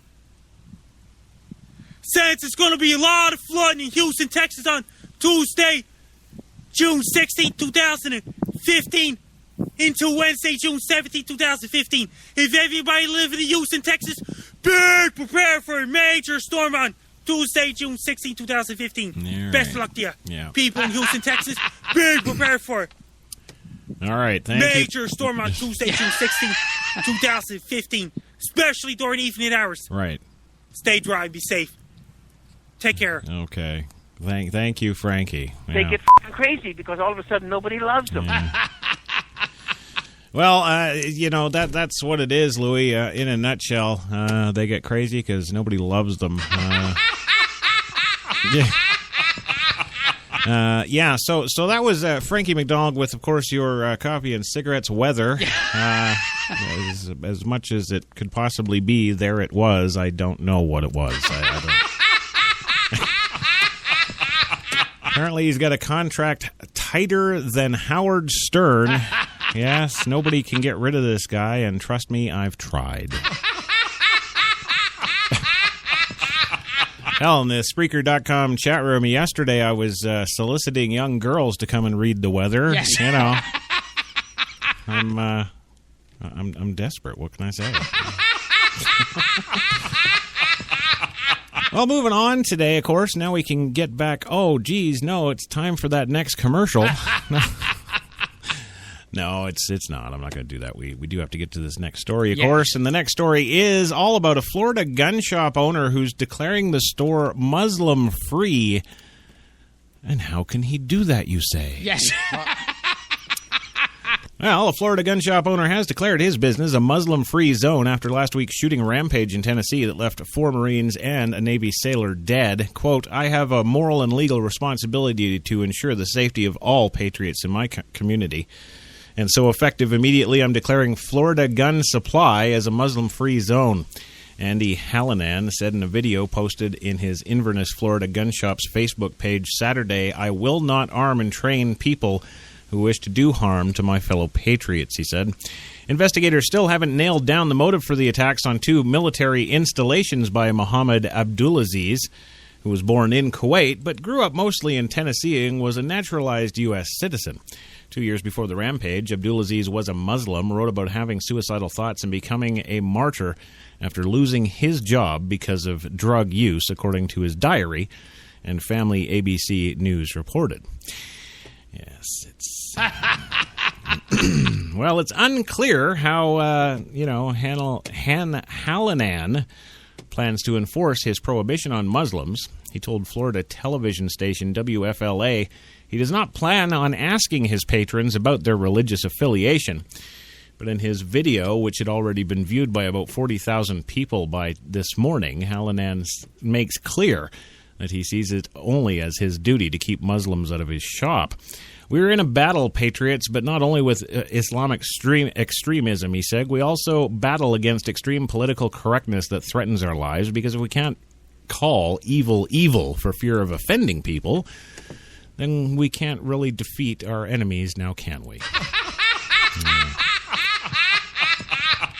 Well, Ibrahim Hooper, a spokesman for the Council on American Islamic Relations, said that prohibition is blatantly illegal and suggested that Hallinan seems to be trying to stir up publicity for his gun shop. He said Hallinan is already agreed to allow a Florida member of CAIR to attend a concealed weapons training course at his gun shop later this week. Well, Hallinan did not respond to our message seeking comment.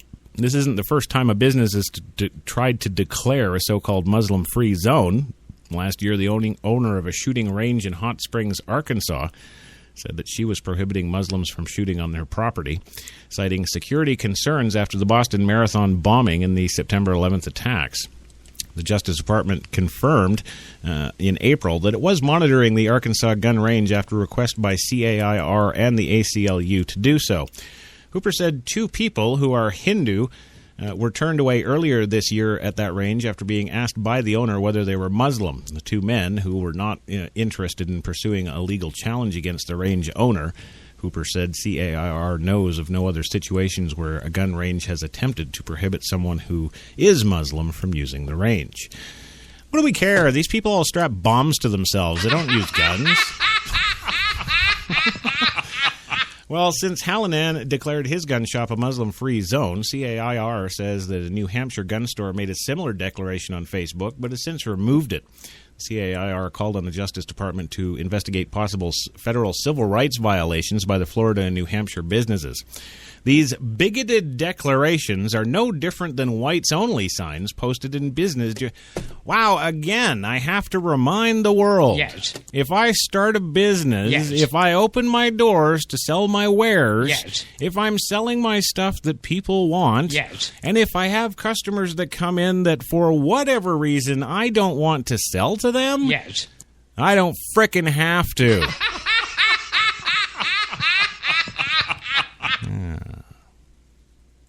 So there.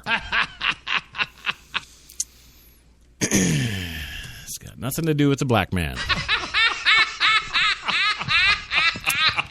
No, the Department of Justice must investigate these hate-filled and un-American business practices to un-American. Excuse me, the right to choose is American.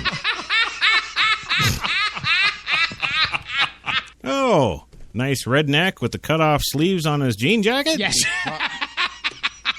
Right on, I'll sell him a gun. Yes. Yeah. Oh, an abaya-wearing mother fricker with a... Yes. Holy shit, you look like the guys I see on the news every night. You want to buy a gun? I believe Monsanto put it best. Yes. Yes, because Monsanto said no. Well, in the video, Hanlahan speaks of the Confederate flag draped behind him, which, by the way, you news morons, that's not the Confederate flag. Well, it's not, Gilbert. Yes. It's not. That's actually the Tennessee militia flag Yes. that was used in the Civil War. Yes. Now, that's what that flag is, the stars and bars? Yes. Right. The Confederate flag actually looks more like the American flag, except it has a circle of stars in the blue field.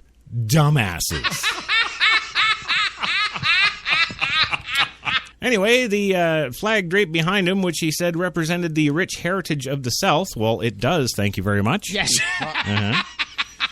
And, of course, the willingness of the Patriots to stand up against tyranny of all sorts. Yes, and again, the reporter, yes, when she was interviewing him there for, I think it was CBS, yes, she's bringing up, it's the Confederate flag, Confederate flag, Confederate flag. Not once did they bring up the two hand sewn with care into the vest of Mr. Roof white supremacy patches from Africa.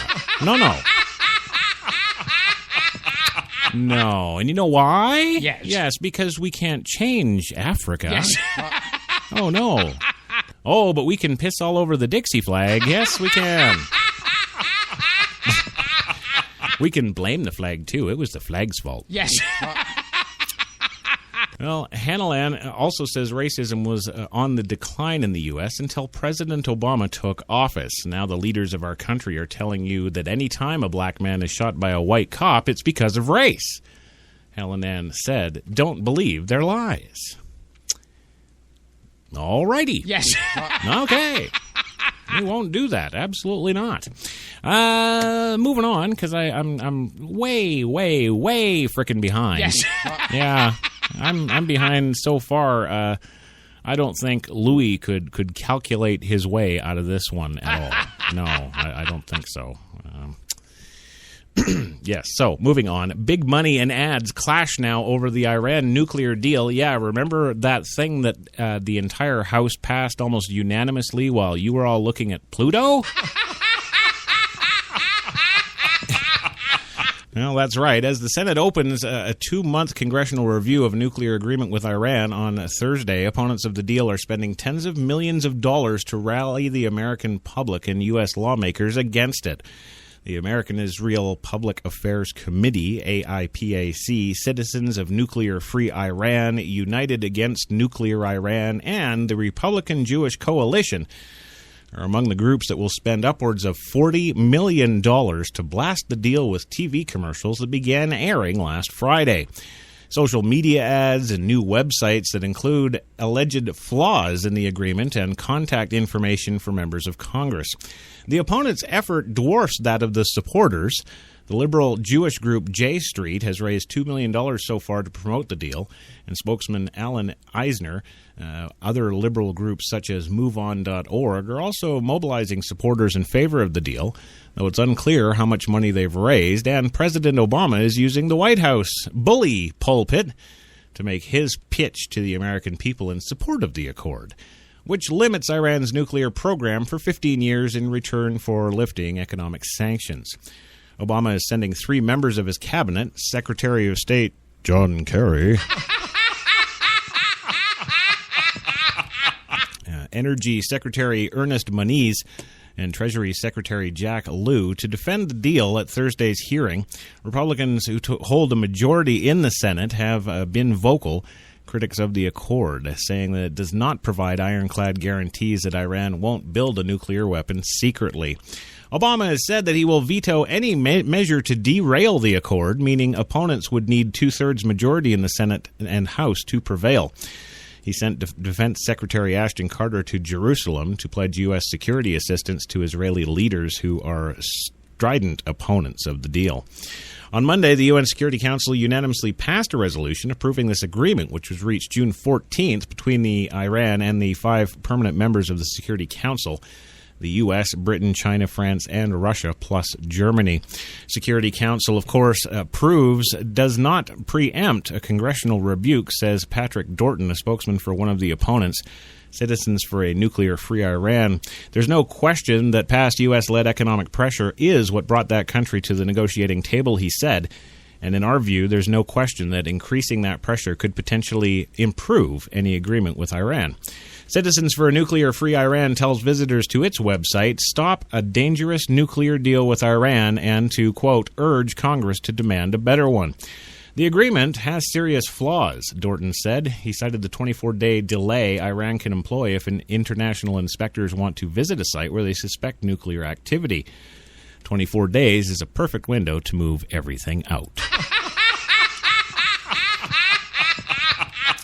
And if there is a site where they suspect nuclear activity, access to more than $100 billion in soon-to-be-released frozen cash that Iran may direct to terrorist groups it supports, and greater power it will give Iran's regime to repress its people. This is a weak deal, and it's better to have no deal or lay the groundwork for a better one, Dorton said. The AIPAC, one of Washington's most powerful lobbying groups, said it is launching a 2-week blitz of meetings with lawmakers in their home states.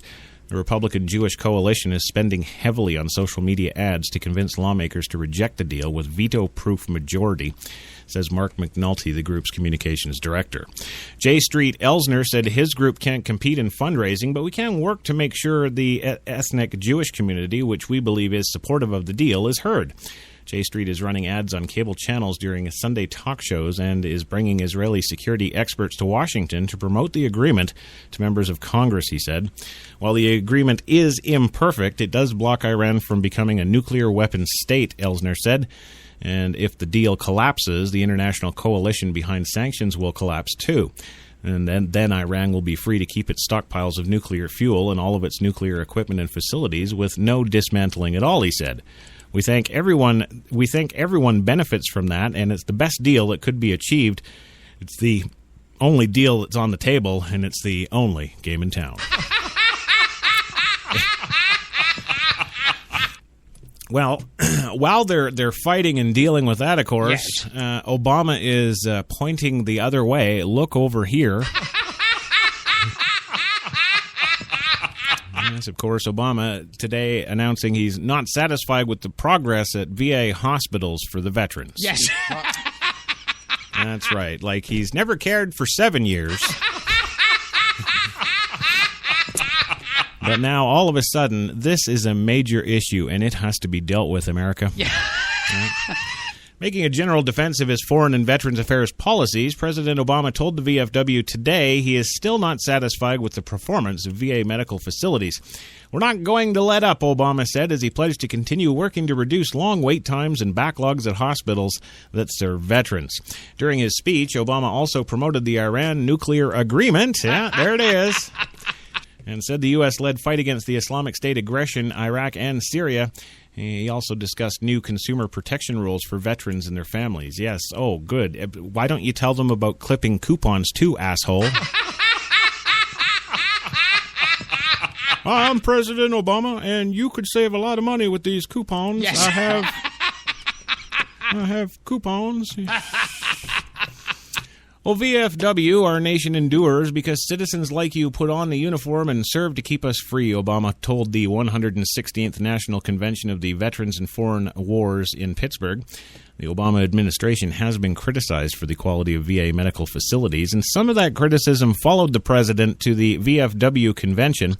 Despite replacement of the VA's top leadership and more funding from Congress in the year since the waitlist scandal, the situation with the VA continues to deteriorate, says a statement from Pete Hegseth. Yes, an American name. Pete Hegseth, of course, CEO of Concerned Veterans for America. Quote, wait times for health care have actually increased in many parts of the country, he said. Obama said his team has made progress in addressing VA problems, but more needs to be done. We're going to keep cutting the disability claims backlog, he said. I can report that since its peak 2 years ago, we've now cut the backlog by 80%. Oh, and by the way, the Obamacare website does work too. Well, Corey Fritz, a spokesman for White House Speaker John Boehner of Ohio, challenged Obama's claim of progress, saying that out of every 3 veterans waiting for care at the VA, 2 have already died.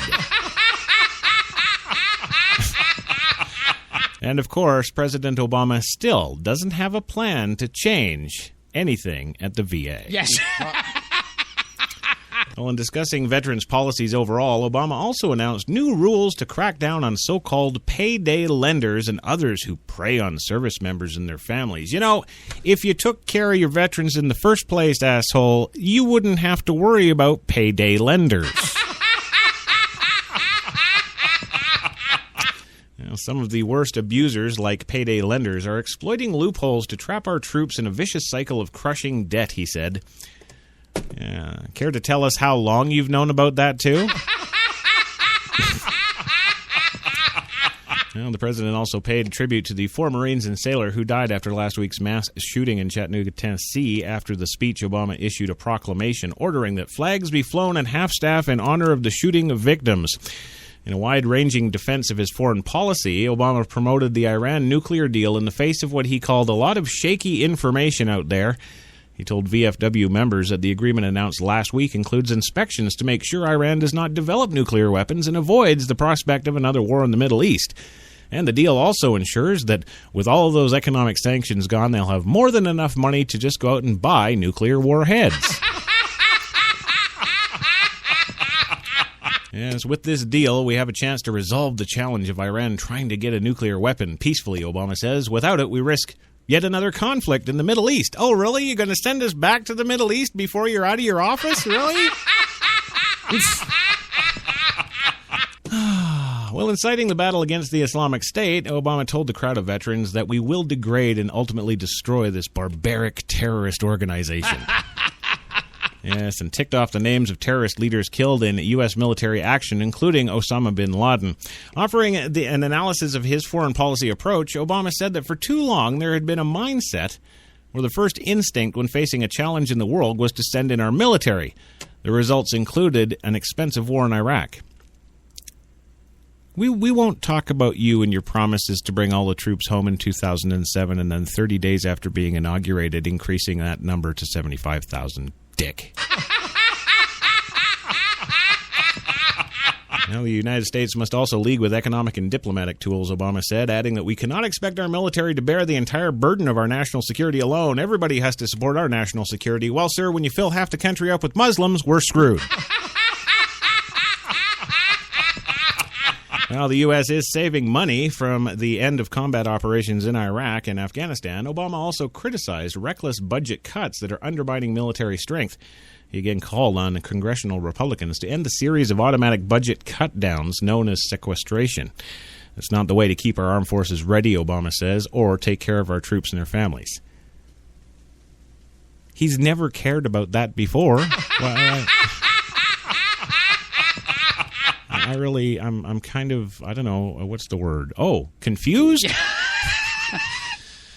Well, this is actually going to be a good time right now because, I think in talks of all this ISIS and terrorists and everything else, we got a message, of course, from the Syrian leader of ISIS. Yes.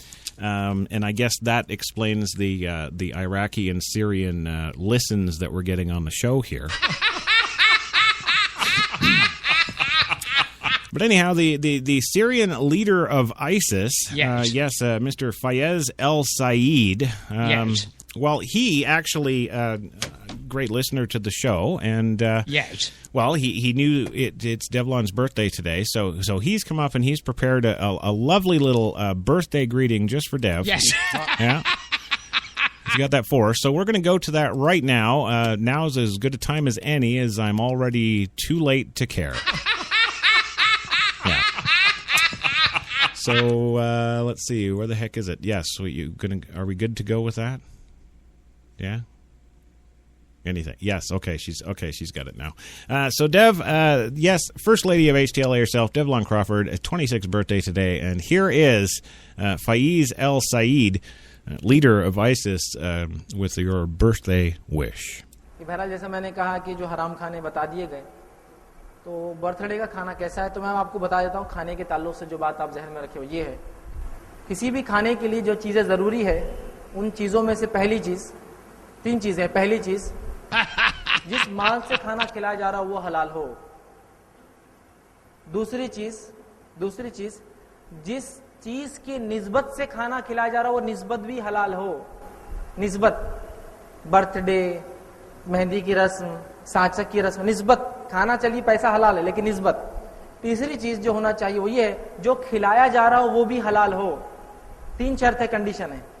तो पहला, पैसा हलाल हो, खाने की निस्बत हलाल हो, जिस चीज की वजह से खिलाया जा रहा हो वो हलाल हो, और तीसरा, जो चीज खिलाई जा रही हो हलाल हो। जैसे कि कोई हलाल खाना खिला रहा है, माफ करना, हलाल पैसे से खिला रहा है, निस्बत भी हलाल है कि वो कह रहा है मेरे वलीमे में आइए, और खाना क्या खिला रहा है, मानो वो शराब पिला रहा है आपको। तो 3rd कंडीशन फेल जा रही है। 2 कंडीशन दुरुस्त है, पैसा भी हलाल, वलीमे की दावत भी हलाल, लेकिन क्या हो रहा, पिला रहा क्या है, शराब, हराम, तो नहीं खाया जाएगा। दूसरा एग्जाम्पल, किसी का समझो पैसा हलाल है, लेकिन वो आपको दावत देता है गैरुल्लाह के नाम की चीजों की इबादतों की, मुख्तलिफ किस्म के खाने जो मीठे, खट्टे और तेज हम बनाते हैं मुख्तलिफ दिन, अय्याम और महीनों के अंदर, उसके लिए बुला रहा है कि फलां के लिए आइए, फलां के लिए आइए, ये जश्न, वो मिलाद, वो फलां, वो बरसी, वो, तो फिर क्या होगा, पैसा हलाल है, खाना भी हलाल है, जो चीज खिला रहा, पूरियां खिला रहे, अब रजब आ रहे, तो 22 रजब को पुण्य आने वाले, मीठी मीठी पूरियां खाने वाले सब। निस्बत देखिए, तो चीज जो खिला रहा पूरी भी हलाल है, लेकिन निस्बत किस चीज से है, उस चीज की, जाफर सादिक की नियाज, वो जायज नहीं। तो गोया पैसा हलाल है, खाना भी हलाल, लेकिन निस्बत गलत हो गई। तीसरी चीज ये कि निस्बत भी हलाल, वलीमे का खाना खिला रहा है, खाना भी हलाल, जो बिरयानी खिला रहा है आपको, लेकिन पैसा हराम कमाता 100%, लेकिन 100%, तो ये खाना भी हराम हो गया। समझिए आप बात। तो लिहाजा अब आइए, सवाल ये था, अब सब खानों को इससे फिट कर लीजिए अब ला कर। सवाल ये था कि अब बर्थडे खाना कैसा है, तो मेरा ये सवाल है, बर्थडे वाला अमल क्या आप सल्लल्लाहु अलैहि वसल्लम ने कभी मनाया? Once again, the ISIS leader, Fayez el-Said. That was the birthday message for Devalon Crawford of HTLA, and wow, I never got one of those. What the hell? It's like, what the hell am I? I'm the goddamn host. Hello.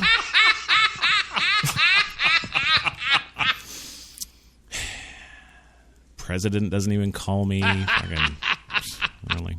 Well, anyway, thank you very much for Fayez el-Said, or whatever the hell your name is. Yes, the ISIS leader in Syria, currently plotting to destroy all Americans, including Devalon Crawford. But this is what I mean, Gilbert. This is there's something going on here. We as strange as this may sound, maybe us and this show and this little gesture that he made for Dev, maybe this is a sign of a hopeful future between infidels and Islam. Yes. Maybe.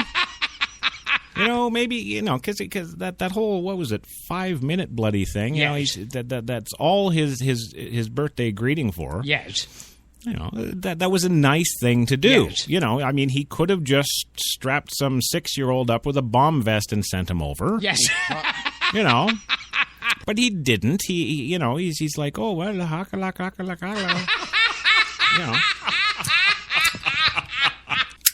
So, I'm just going to say I'm pretty damned impressed with that. Thank you, Fayez al-Said, leader of ISIS in Syria.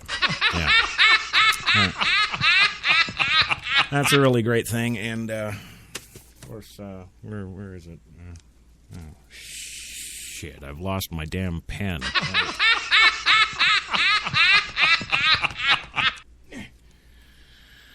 All right, cross that off. Yes. Okay, R. Kelly, yeah, that shit's done. Yeah. Oh, yes. Well, we still got a couple more to get to, and I was just thinking probably what we should do is just play the rest of these birthday greetings for Dev so that she can just turn us to Christ off, and yeah. Well, let's see what I got. Well, no, you said you were going to sing. Yes. So, I don't know. You got the pipes ready there? What the fuck? Yeah? Okay. I'm ready. Okay. All right, good. Okay, here's Gilbert, Dev, singing a song just for you, hon. Happy birthday from Gilbert Gottfried. Take it away, my man. Take me to your heart. Show me where to start. Let me play the part of your first love. All the stars are right. Let us make a wish tonight, my love. Pity those who wait. Trust in love to fate. Finding out too late that they've lost it. Never let it go. You will never know the ways of love. Oh, yeah. You gotta love that. That's great. I don't know. I really think you've got a future in Broadway. Yeah, I definitely. Oh, and it's also there. It's like the songs are suffering and pain. Oh, and yeah. Screams of pain. Well, yeah, but that's it's all part of the business of entertainment. That's it. It's just life, and I love doing it. I love doing these kind of stories anyway. Well, you know what, Louie? I couldn't agree more, and I'm glad you're still awake. That's good. That's good.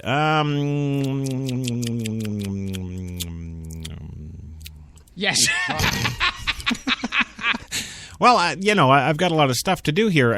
We've still we're still going to do the Morgan Freeman thing. He's here. Yes. Yeah, he's ready to go. And you are ready, Morgan? No. Oh, but you're here. Yes. Yes. So you're. What are you going to do for her today? You going to do the goat thing? It's not fucking funny. Well, we're just glad to have you, sir. Thank you. So fine. Okay, no worries. Good. All right. Are you ready now? Maybe because you are. Okay. Yes. Okay. Good. No. Okay. Yes. Yeah. Are you people fucking retarded? Yeah. I don't know. They're black men. It's called a Segway. Yeah. And I don't give a fuck if you're SOR me. I will fucking assault you. It don't matter to me. Well, that's nice. It's not fucking funny. Yeah, no, it is. It is. Well, I do not give a flying fuck. Oh, okay. All right. But Morgan, you are here to actually do a song for Dev, right? Yes. So can I? Could you actually do? Punch yourself in the face right now. Oh, okay. Which, by the way, in case you're an idiot and need it spelled out for you, we fucking suck so far. Yeah. Well, that might be true, Morgan, but at least Jenny is hitting the button. At least that's something. Yes. Yeah, something. Okay, so let's go ahead, Morgan, please. Franklin's Shitty Vacation with Morgan Freeman. Once upon a time in Los Santos, there was a bus driver named Franklin. Hey, get in, we're running late. One day, old Franklin got bored, so he second-degree manslaughtered the shit out of a cyclist on the sidewalk. Franklin's boss was very upset and said he'd better take a vacation so his accident had time to blow over. Well, Franklin wasted no time. He immediately went and got his knob polished by a common street whore. His vacation was starting off pretty good until he accidentally murdered the whore. Luckily, Franklin managed to elude the pigs by driving off a cliff. After washing up on shore, Franklin borrowed a giant mining truck from a nice man and headed into town. You getting robbed, chief! It took a couple of hours, but finally, Franklin made it to his destination, a strip club. He took a liking to a blonde named Juliet, Tell me I'm your favorite girl, baby. but when he tried to get fresh with her, No touching, that's the rule! he got kicked out of the club. He promptly hurled his body into the bouncer, and another police chase ensued with similar results. Later, he found a rusted old tractor and drove right back to the strip club to see Juliet, but got thrown out again. And after body checking, punching, and killing countless people, Franklin decided he should take a vacation somewhere very far away. So he went to the airport. Unfortunately, he was so excited to get out of town that he tripped over some people. The police were notified, and Franklin had to kill a whole herd of piggies with a hotel shuttle. Franklin's vacation had been more disappointing than the New Kids on the Block reunion. So Franklin decided to do something a little more relaxing: golf. Franklin was extremely shitty at golf, but at least it was stress-free. That is, until he rode a golf cart off an incomplete bridge and into the icy cold water below. This was the last straw. Franklin went into a violent rage and began attacking everyone he could find. Then, determined to finish his round of golf, he walked up to a new golf cart which was apparently booby-trapped. It electrocuted his foot and he died instantly. Wait a minute, what the fuck was that? I was at full health and I lost it all because my foot touched the golf cart? Fuck that noise. Morgan Freeman ain't getting played by no game. Oh, well, thank you, Morgan. That was wonderful. Very much appreciated. I'm sure Devalon is in tears on the floor somewhere. And for those of you who are offended at this, I would apologize, but I really don't give a fuck.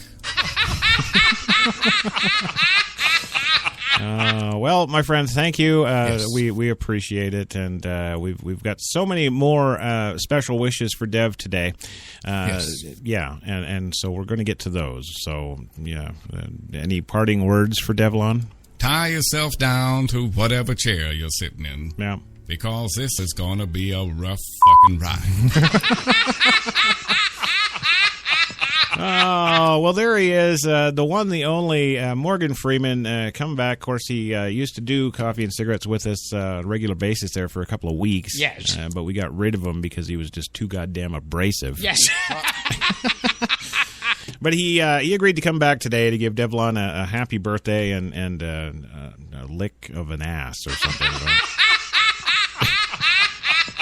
I don't know. There's something in the Spreaker.com live chat room right now. Yes. They're talking. Sharon is licking Dev's ass or something. Of course, inquiring minds want to know everywhere. Sharon, tell us, live reporter from Texas. Yes. Is it a sweet ass? Or is it kind of one of those musky ones that doesn't shower too often? What is that? Yeah. No, she's not going to answer that. Okay. All right. Well, moving on, of course, we do have so many more stories to cover on the show today, and it's just life, and I love doing it. I love doing these kind of stories, anyway. Mm-hmm. Good. Okay, good, because we got a lot more to do. And but in addition to that, we've got so many more things that we've got in for Devalon, of course, for her birthday. The next one coming up is from, we got an email yesterday, and in the email they said, we're aware it's Devalon Crawford's birthday tomorrow, and we've prepared this little song, and it was signed the American Illegal Mexicans.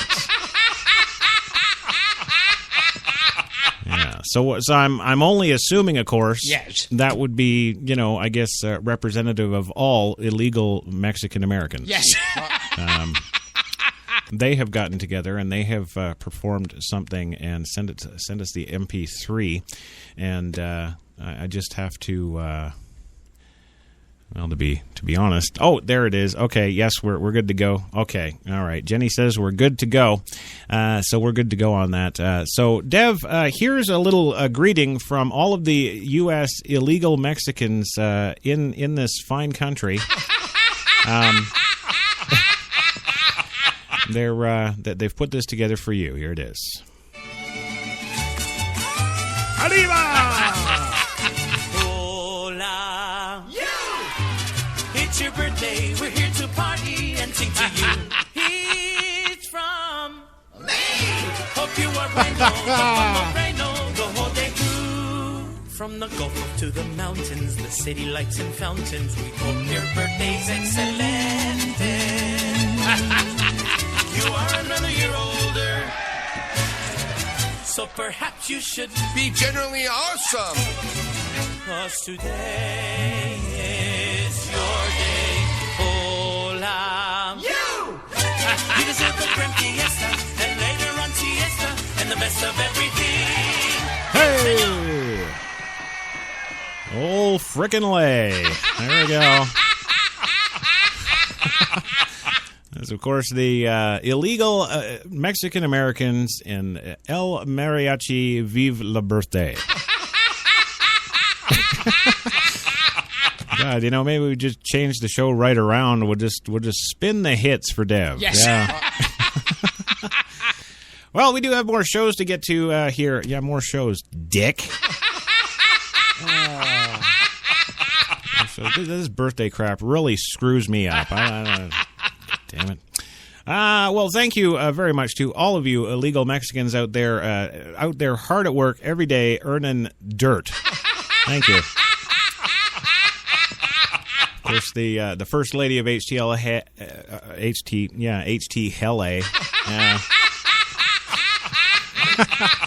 the first lady of HTLA, Devalon Crawford, of course, accepts your gifts with joyous embrace. Yes. Yes. That's what we'll say about it anyway. Sex is only the tip of the iceberg. No, she's not going to bang them. No. Well, I don't know. Maybe, it depends on what part of the country you're from. Maybe where Devalon's from, that's a custom. Maybe, I don't know. You being Catholic, you realize that you can have birth control. You realize that? Yeah. What the hell is the fun in that, Louis? Jesus. That's right. It's HT. Hello. Yes. Mr. T would be proud of you. Well, of course he would. He's a black man and I'm white. Yeah. Well, moving on today, and yes, don't worry, Dev. There's many, many more HTLA goodness where that came from. Don't you worry. I got more. I got too much to list. I'm selling it. Yes. It's out of here. There's an 18-year-old's video of a gun-firing drone has spurred an investigation. Yes, in Clinton, Connecticut, the Associated Press reports an 18-year-old Connecticut man may be in trouble with federal aviation officials after posting a video online that shows shots being fired from a drone that had been jerry-rigged with a handgun. The FAA said Tuesday it's investigating whether Houston Hangrot of Clinton violated its regulations, which prohibit the careless or reckless operation of a model aircraft. I've seen the video. The operation was actually flawless, and he actually attached one of those GoPro cameras to the gun sights. Yes. And the accuracy was dead on.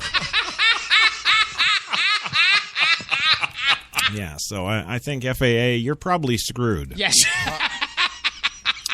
Well, Hogwout's father told WFSB TV last week that his son created a drone with the help of his Central Connecticut State University professor. The 14-second video shows a 4-propeller drone with a semi-automatic handgun strapped on top, hovering as it fires shots in a wooded area. The FAA said it's working with Clinton police, who are also investigating. Hogwout did not immediately return our telephone messages seeking comment. Hogwout made news last year when police charged a woman with assault after she confronted him about flying a drone at a state beach. Andrea Mears of Westbrook was sentenced to probation in July of 2014. A video that Hogwout posted showed Mears calling him a pervert, striking him, and ripping his shirt. Hogwout said he had been using the remote-controlled drone called the quadcopter to get footage of the landscape about 50 feet above the beach when Mears confronted him. His idea of mounting a gun on it today was payback, bitch. Yeah. We're going to go for another commercial break, but don't you worry. When we come back, we've got the grand... What the hell is it? The Grand Slam... Yes. We've got happy birthday from singingtime.com. Yes, the fine ladies have put together a nice little piece for Dev for her birthday. Of course, that's the singtime.com. It's for infants and stuff, babies. Yes. Yeah. It's like abcmouse.com, just not as educational. But they knew it was her birthday, so they pitched in and threw together a little song for her. Yes. That's really nice of them. We've also got, of course, I don't know who submitted this. I think Greg Howe submitted this. It's a Satanic Clown singing you happy birthday, Dev. Yeah. Oh, no, correction. It was not Greg Howe. No, it was not. It was Apocalypse. Yes. Yeah. And, of course, we've also got, the HTLA staff. We got them all together earlier today. Got them together in the office there, and we set up some microphones, and I broke out the little Wurlitzer keyboard. Well, okay, it's not a Wurlitzer, it's a Yamaha, but same thing. Broke that out today, and we did a little song for Dev, which I know she's going to love because it's from all of us here, and even Jenny singing Wounded. So we got all that and so much more coming up. We'll be back in 2 minutes, gang. We're New York's best talk radio, HTLA Radio 1.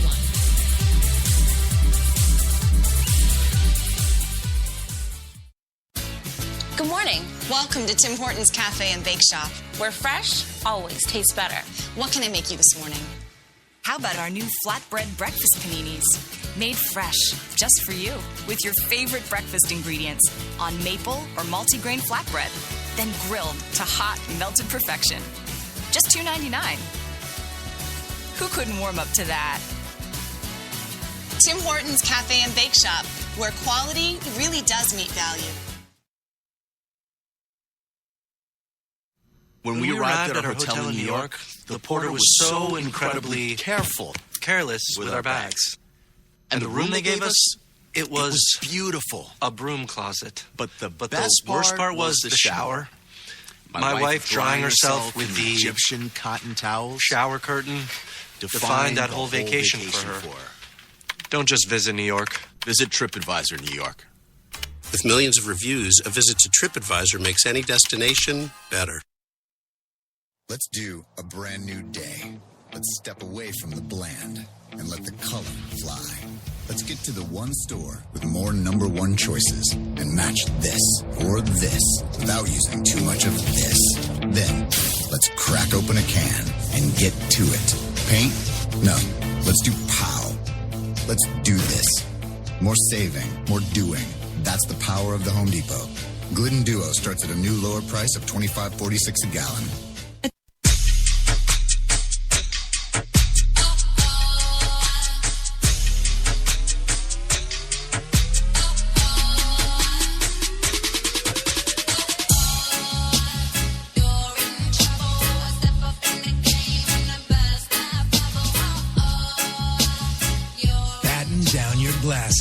White Rum has a new captain. Introducing the all-new Captain Morgan White Rum. 5 times distilled for a smoother taste. You've got it locked to HTLA Radio 1, New York. Oh, yeah, you know what we do, baby. On Twitter, at Real Gilbert, ACP. Oh, yeah? How many times are you going to sneak that in, you little prick? Yeah, of course, you were doing that, of course, because CEO Kate Taylor. Yes. Yeah, she told you to. Yes. Well, here's a question, Gilbert. Do you do everything that women tell you to? You a little growly, annoying beta male? Yes. That was a mistake on my part. Oh, did you put him up to it? Yeah. So what's the big news with you, Louie? What have you been doing lately? I nearly got kicked out of a theater. I can't remember what I saw about 2 weeks ago because I was booing and screaming. Oh, well, yeah, that'll happen. Yeah. That's the famous story about Jerry Lee Lewis. You heard that story, haven't you? Many times. Sitting behind his desk at Paramount, talking with big executives and TV people, and all of a sudden the chick pops up underneath, wipes off her mouth, and walks out the door, and Jerry doesn't have an eye. Oh, they're just talking about the business. Yeah. Just getting it out there. Yeah. Well, moving on today, of course, welcome back to the show, HTLA Radio 1, New York's best talk, of course. I am the host of the lovely, I guess the god-awful spectacle, I guess. Yes, HTLA Radio 1, New York's Coffee and Cigarettes, your Tuesday Espresso. Yes. That's right. It's nummy, it's good. Keep listening like you should. Yes. Yes.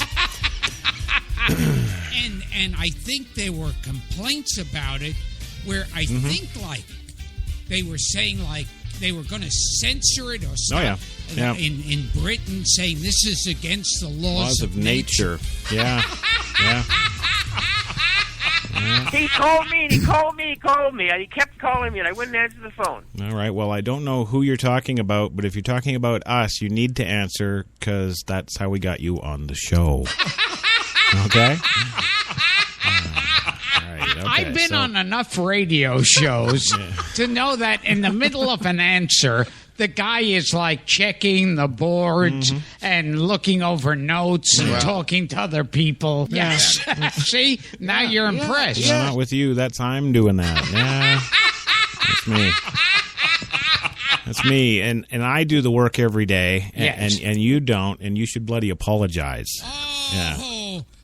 Yeah. I'm sorry. Right. What is my name? No, I'm not saying it again. No. Okay, how did I fuck up? You were born? Yeah? You can, That was a mistake on my part. Oh, Louie. Oh, okay. You're Daddy Godfried? Yeah?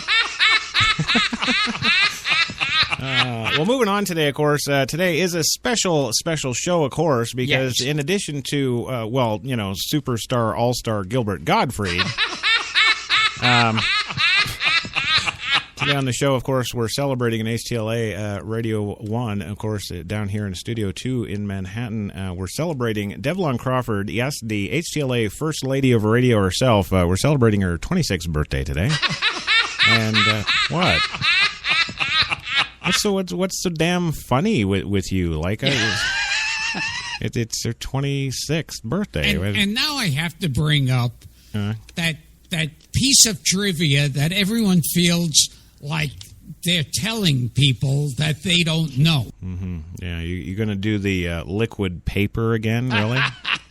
Yeah. Same thing. Yeah, okay. Well, no. How about that? Yeah.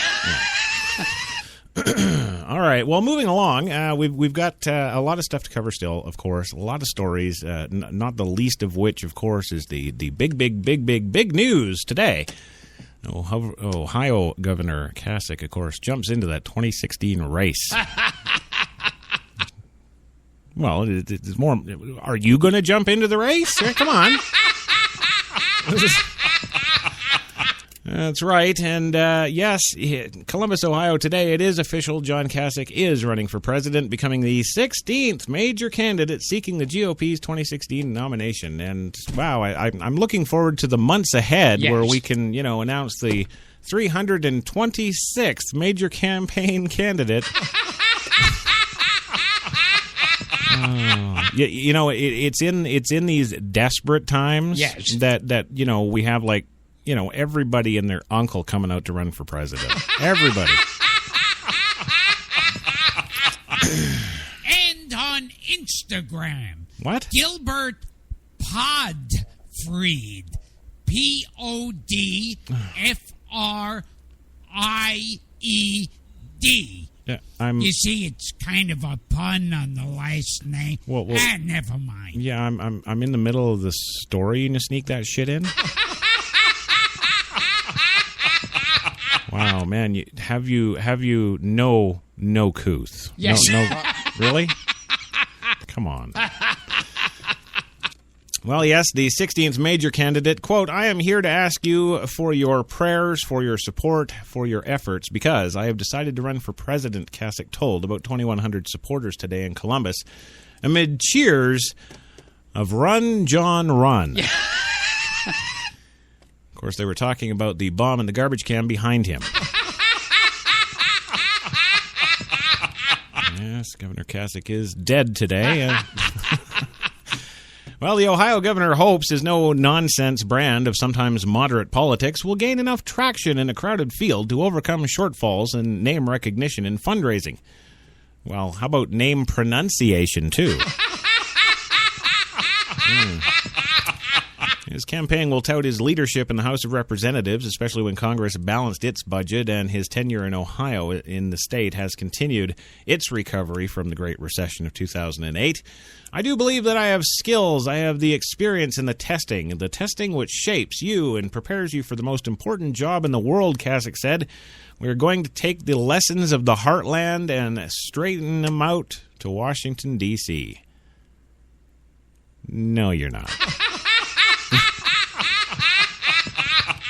Well, the former 9-term congressman has eased into the primary field this winter after winning a landslide election in his second term as governor of the quintessential swing state. He began complaining in earnest and fundraising this spring. Oh, no, not complaining, campaigning. Right. And fundraising this spring, months and some cases years after the GOP candidates trying out a campaign strategy that would focus on New Hampshire and largely ignore conservative Iowa. Now, finally, he's in. At Tuesday's campaign launch, an estimated 2,100 people filled the floor, stairs, and balconies in a 3-story atrium of the Ohio State University's Student Union building, where vertical banners tout Kasich for president. And it's good. They didn't screw up the spelling. Well, as usual, Kasich, 63 years old, spoke without a teleprompter, relying loosely on notes. His speech stretched more than 43 minutes, a rambling, vintage Kasich address. Quote, we proved them wrong again, served as one theme as Kasich talked about his experience. He also focused on giving hope to downtrodden, mentally ill, poor, and unemployed. Well, if that's his demographic, he's probably going to win every election. Well, let's see, the downtrodden, that's 22% of the U.S. Yes. Mentally ill, that's another 18%. Yes. The poor people, well, that's a whopping 76%. Yes. And, of course, however many left in the unemployed category, yeah, there's your new president. Yeah. Well, we are going to take the lessons of the heartland and straight out to Washington, D.C., Kasich said. America is going to become stronger, not by dividing each other, but by staying together with our eyes on the horizon. Wow, he should write greeting cards. Well, the idea of Kasich's candidacy has excited some voters and intrigued national reporters who praise his candor and pragmatism.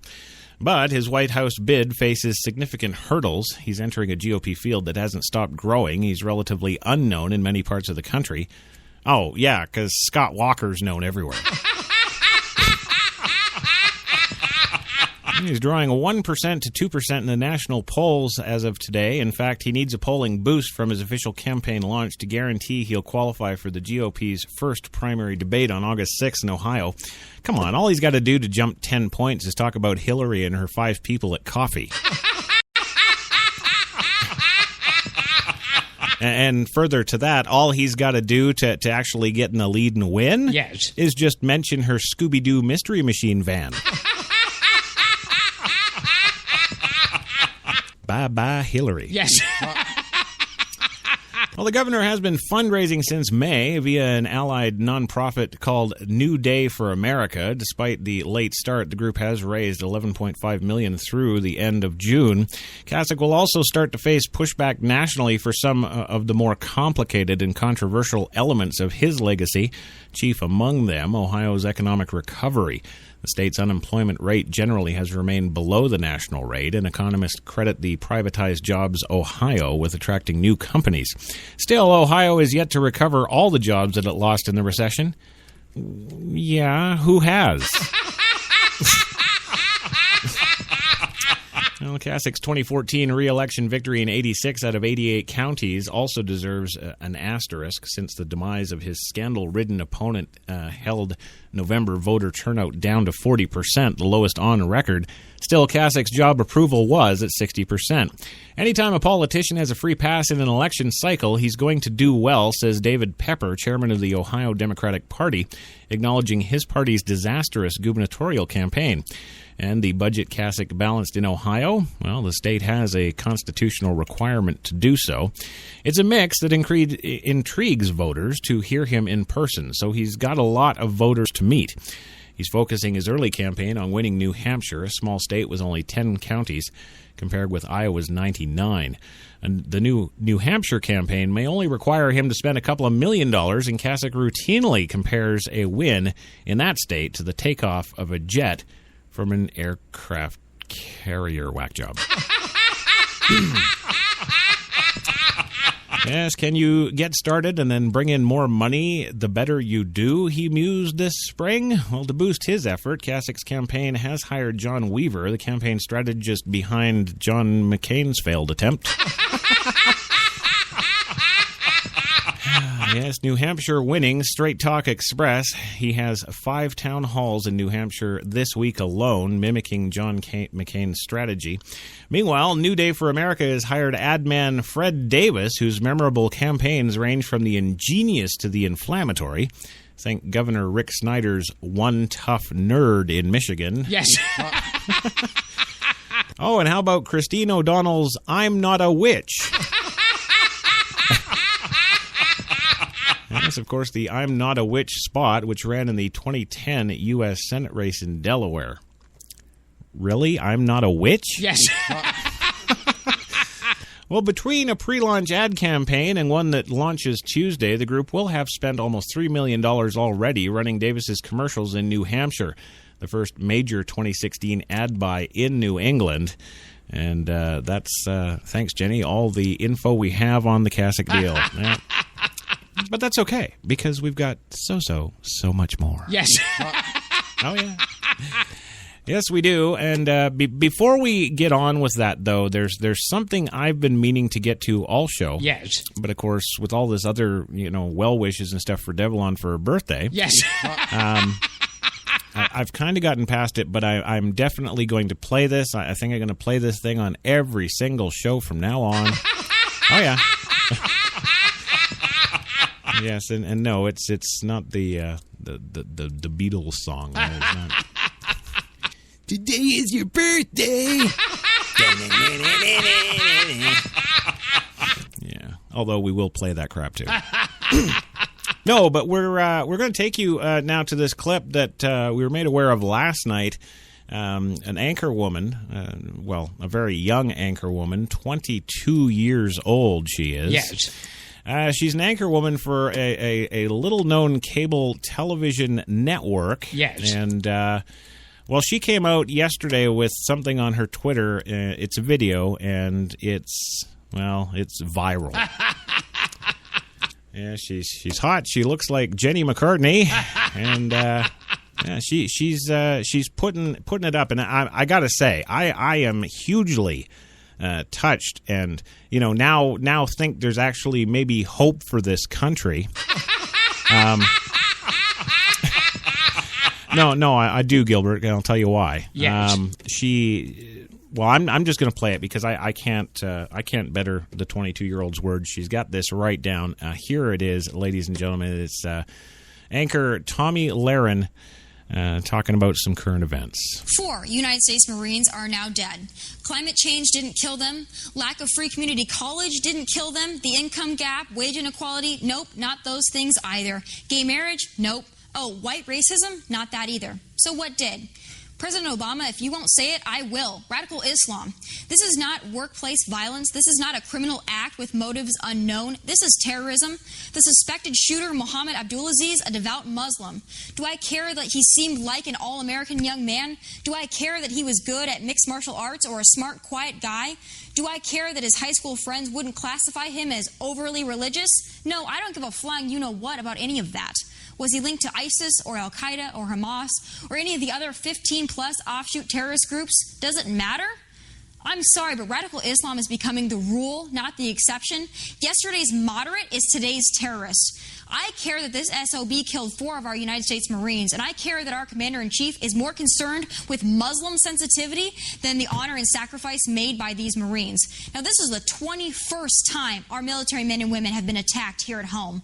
This is not a Middle East problem. This is an American problem, and I'm sorry, but I can't sit here and let this go. Not anymore. I come from a family of Marines. My grandpa was a World War II paratrooper. My uncle, a Vietnam Purple Heart recipient. My cousins, both Marine Corps officers. I have some very close Navy SEAL connections as well. In fact, someone very close to my heart is deployed to the Middle East right now. But the sad thing is, I was telling him last night, I think you're safer over there than you would be right here in the United States of America. I've had it with this failed strategy, this halfway, half-baked, tiptoe, be friendly to jihadis mentality pushed by this administration. Be a leader, someone. They, the radical Islamists, have brought the fight right here to the red, white, and blue, and it's about time we bring it to them, full force. Let's show them what the United States of America looks like up close and personal. Show them what a B-1 bomber looks like flying overhead. Show them what they're messing with. Put the fear of God in their desert, because clearly our lack of strategy isn't working. Can't we all just get along? Well, there you go. There it is. Yes. That is her, yes, the one, the only, Tomi Lahren, and she's only 22 years old, Yes. and she has got this shit figured out. Yeah? Well, it's true. It's true. She's you're right on the money, and yeah. So yeah, and I mean, this show is always kind of been along those same lines. You know what? What the hell is going on? What is wrong with the kind of what is wrong with the president? Who put him in office? What's wrong with the people who put him in office? What is?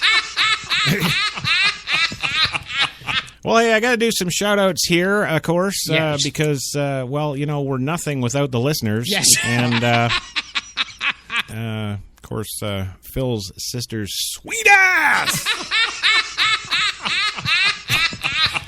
I don't know. I don't think she's listening anymore. Yes. Let's go back to talking about her sweet ass now. Yes, Paulie B is in the Spreaker.com live chat room, along with all the rest of them having the party, and I guess we're just not invited, Gilbert. Yes. They're just doing their thing in there and having a great old time. I believe Sharon's got the shot glasses and the sombrero. Of course, she's not wearing anything else. It's just the shot glasses, sombrero, and those little cross-chest holsters. Yes. At least that's what she's wearing in my mind. There you go. Always with a female having a relationship, married or single, it's always better that they do the leaving. If you do the leaving, it keeps it that lingering thing. You know what I mean? Yes, we wouldn't want them to linger. No. Yeah, so welcome to Paulie B, of course, from that legendary show, Shooting the Shit with Paulie B. Yes. And, of course, if you'd like to shoot that shit with Paulie B, You could, but as to when he does it, I don't know, because he doesn't have a regular schedule. So you kind of got to shoot the shit with him whenever, your spherical worlds line up. Yes. That's how you got to... How you gotta do that? He doesn't, I can't say to you, well, every Tuesday night at 8 o'clock, you can shoot that shit with Pauly B. I can't say that, so of course I'm not going to. Yes. Yeah, no, that would be very unprofessional. Yes. Anyway, Pauly B, glad you finally made it, and don't worry, you can rewind, go back to the beginning of the show, and catch all the wholesome goodness, including the Syrian ISIS leader wishing Devalon a happy birthday. Yep. Yes, it's all there. TKO affiliate in Japan. Yes. They sent their regards to Dev for her birthday. Yes. And we heard that in all its Akushiyama glory. So if you're just joining us, strongly, recommend after the show is over, please hit the rewind and play it again, because damn, it's good. It is.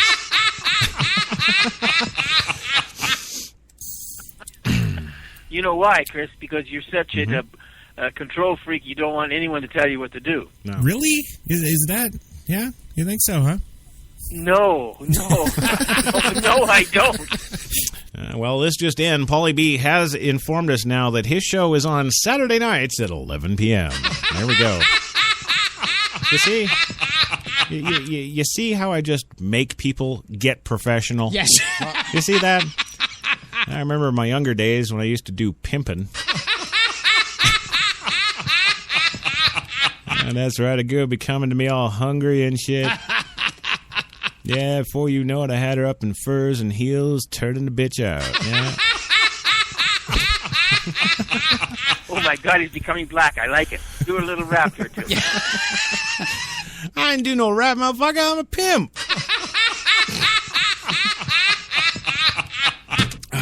Well, geez, let's holy Christ, get on with the show. Yes. Yeah, let's do that.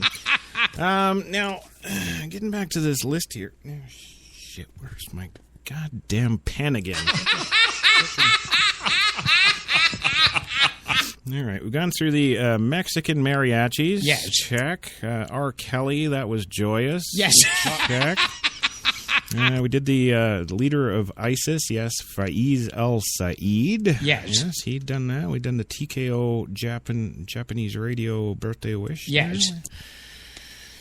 Oh, and of course, who could forget HTLA's bookkeeper doing his lovely thing Yes. for her there. Got that, and of course, the birthday wish from the Beatles. Well, I'm going to save that till the end, because it's just the stupid song. Today is your birthday. Right. I'll save that up there. Yes. But then, of course, we do have other stuff, and oh, yes, there it is. Now, I did mention little I don't know, about 10, 15 minutes ago. Yes.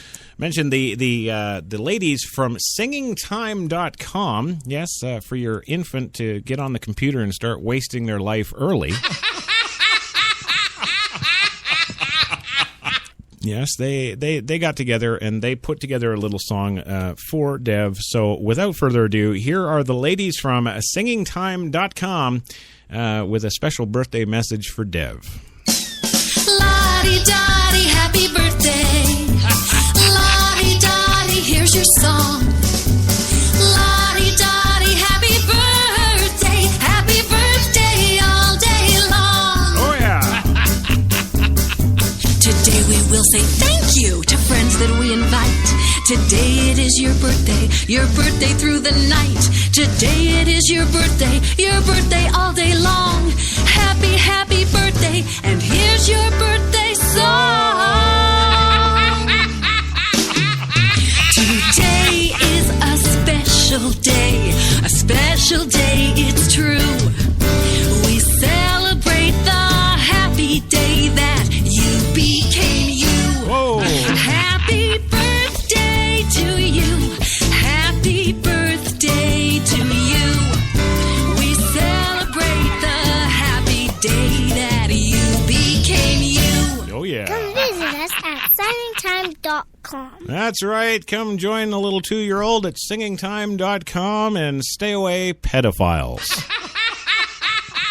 There you go. And that's the kind of stuff we're talking about here today on the big show. Now, we also, and I'm going to jam this in there right now like a big swollen 15-inch black man. I'm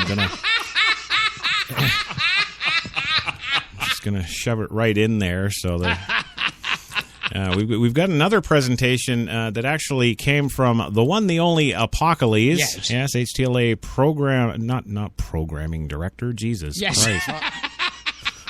I don't know what kind of programming that would be, but HTLA is a promotions director. Yes, Apocalypse. Yes, nobody really, including the FBI, know his real name. So, but anyway, he has this for her, and it's let's put it this way: you're lucky you can't see the video. Yes. Okay. It's clowns, and they sing nice. You know, I got to say, I like the singing. Yes. You know, but God, you know, the whole time they're singing this, and I want the listening audience to keep this, you know, in mind while this is going on, because of course you can't see the video. Yes. But the clowns are cutting up little baby rabbits and killing them while they sing this. I don't know if that's some sort of cultural thing to wish Devalon fertility. Yes. You know, maybe that's what it is, or it's just sacrificing souls to Beelzebub. Yeah. But anyway, here they are, the Satanic Clowns. Happy birthday, Dev. Here you go.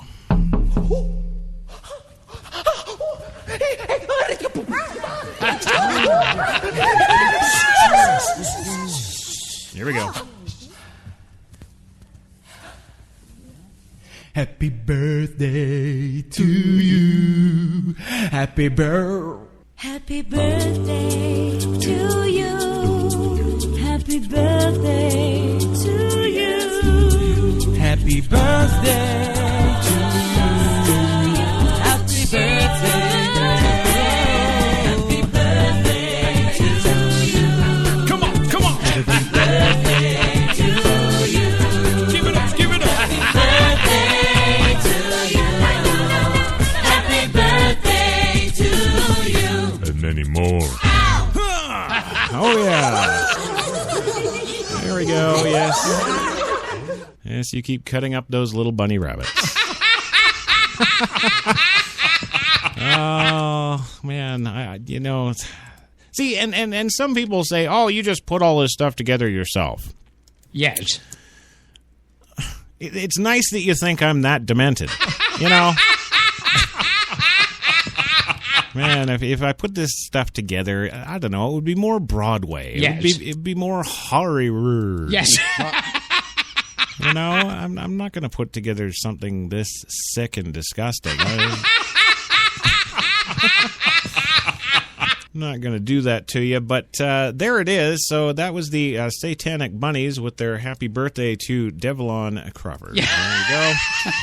And moving on, I do have 4 more stories to get to before the big, we're going to call this, you know, the big ending. Yes. You know, this is like I said earlier, we got the HTLA staff all together, including Wounded Jenny. Yes. Yeah, we got him in, and we recorded a little happy birthday for Dev, and of course, featuring me on the MIDI keyboard. So we want to be sure to get to that, but before we do, we've got to get to a couple of more stories, of course. First off, in the lineup here, 6 actors fail the $100 hot car challenge. Well, what the Christ is that? Huh? Well, listen, if you were offered $100 to sit in a parked car for 10 minutes on a scorching summer afternoon, could you do it? Yes. Well, then you should get out there. It's $100. Well, a New Jersey nonprofit challenged a half-dozen actors to try, and here's the big news. None of the 6 in the total video lasted the full 10 minutes. Yeah. That's right. Cars for Kids Hot Car Challenge started out with a young man beatboxing to pass the time and two women removing cardigans and blazers to cope with the heat. I got to see this video.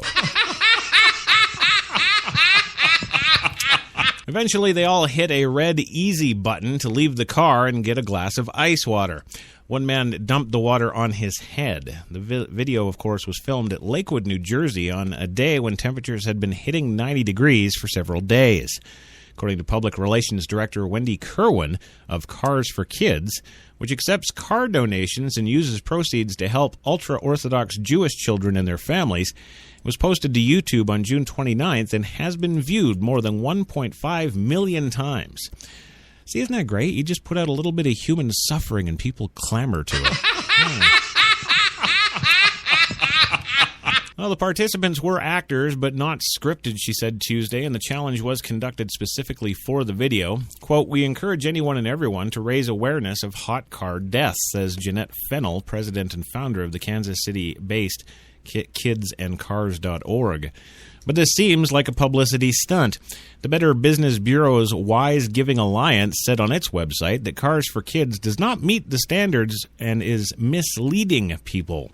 Fennell of kidsandcars.org worried that adults were exposed to danger without medical help nearby, and she worries that similarities between the two nonprofits' names confuse people. Yet in the midst of summer, the video is a reminder of what it feels like for children and pets to be left in hot cars. Well, I don't need a video to tell me that. I'm thinking, yeah, it's probably hot. Well, so far this year, 10 children have died of heat stroke after being left in the backseat of a car or climbing into an unlocked unattended vehicle and becoming trapped on a warm day. Fennell said in 2014, 32 kids died, and an average of 38 children have died every year since 2000 after being trapped in hot cars. Fewer than Cars for Kids claims in its video. Fennell's nonprofit, which will turn 20 in January, keeps track of hot car deaths nationwide and is involved in other issues regarding children and vehicle safety.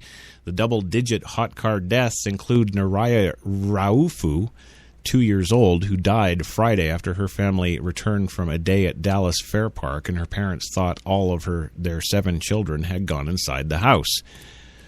Wow, you got 7 kids and you don't even know if all of them are with you? Stop fucking. I'm thinking birth control, Louis. You being Catholic, you realize that you can have birth control. You realize that? Hey, I don't have 7 kids. Oh, well, okay, well, not with the same woman. Yeah, 8 kids altogether, yeah. Yes, well, the parents went indoors to take a nap. Naraya's father discovered his daughter's body when he went out 90 minutes later to work on his car. A week and a half ago, country singer Carrie Underwood tweeted about breaking a window to get into her car after accidentally locking her dogs and baby inside. Carrie Underwood is the idiot of the week. Yes, Carrie tweets, when your dogs manage to lock themselves and all your stuff and baby in the car, you have to break the window to get in. Your dogs locked them in? Well, earlier this month, a woman from Surprise, Arizona left her 2-year-old in a hot car while she shopped. A bystander noticed the child and immediately called authorities, who were able to get the toddler out within 8 minutes, according to police. The outside temperature exceeded 100 degrees, and it was 108 inside the car. On a sunny day in May that hovered near 90 degrees, Greg McKay, director of the Arizona Department of Child Safety, did a demonstration in Phoenix. Within 10 minutes, the vehicle, with its windows rolled up, heated to nearly 108 degrees. In 25 minutes, it was a total of 124 degrees. In another demonstration June 10th in Mitchellville, Iowa, 2 officers stayed in a police cruiser with the windows rolled up for 30 minutes. They lasted the full 30 minutes, with interior temperatures rising to 110, while outside the thermometer read a scant 80. After 15 minutes, their phones stopped working because of the heat, as did video equipment inside the patrol car to record their reactions. A lot of people needs to see what happens, School Resource Officer Jeremy Stevenson said. At the time, as an emergency medical technician, helped him cool off after they need the visual. People are that dumb, they need... It's hot. Don't do it. The challenge was created in part to market the charity's free Android app, Cars for Kids Safety, which is designed to sync with a Bluetooth-enabled car and sounds an alert when you leave the car, according to a press release.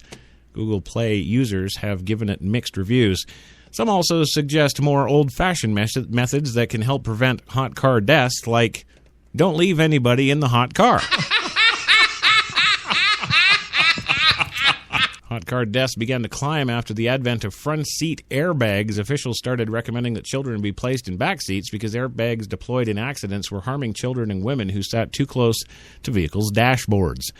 And that's when it became easier to forget a quiet child in the back seat.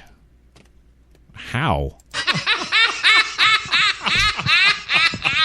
Yeah, I'm going to forget my baby because I've got airbags. Yes. Oh, that's completely logical. That makes total sense, you idiots. Well, there you go. That's it. I'm not doing any more. Yes. Now we move on to, well, Crash's favorite story. Yeah. It's about the dad bod. Yeah, it exists, a study says. That's right. Well, I'm a dad, and I don't have this fat guy's problem.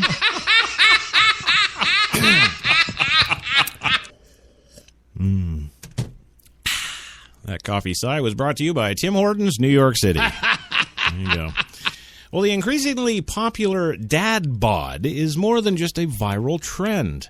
Really? Really? These middle-aged men are all fat because it's a trend, huh? You know, all my friends that are, especially my friends who are into the NFL. Yes. You know those big guys that get around every weekend and when the NFL's in season and get the snacks and all hang around the TV and yell at it for hours. Right? That's why I don't bother with frickin' NFL. But anyway, they're huge frickin' guys. Yes. This is some of them 400, 500 frickin' pounds, and they wear those, what are they, the moo-moo shorts or something? Yeah, but it's okay, because they all got their football jerseys on, so they're manly. Yeah. Well, apparently that is the definition of what a dad bod is. Yes. And apparently it's an increasingly popular fad. Yes. Yeah. I don't know how you get that, but the study that was spearheaded by Northwestern University's Craig F. Garland has proven that young males' body mass index numbers actually increase during the transition from adolescence to fatherhood. And as for anyone who needs a refresher, the dad bod is defined as a man who looks as if he may frequently go to the gym, but a thick layer of belly fat reveals his high-carb junk food and beer-induced stupors. Well, the research team also demonstrated how a number of outside factors, including socioeconomic status and race, can affect the development of this type of body. Young men who become resident fathers, essentially men who live at home with their child and usually wife, demonstrated a 2.6 larger BMI increase on average than non-fathers of similar age over the same period of time, according to the study from the Northwestern University's Feinberg School of Medicine. The researchers also uncovered a correlation between race and BMI increases following the birth of one's first child. White males and Asians are typically on the lower end of BMI upticks. Blacks and Latinos are often near the higher end of the spectrum, the study finds. From my own point of view, we shouldn't have as many pizzas in the house if the kids weren't around, and we wouldn't have the brownies my wife makes if the kids weren't around. Right, you fat bastard. It's the kid's fault. Yes.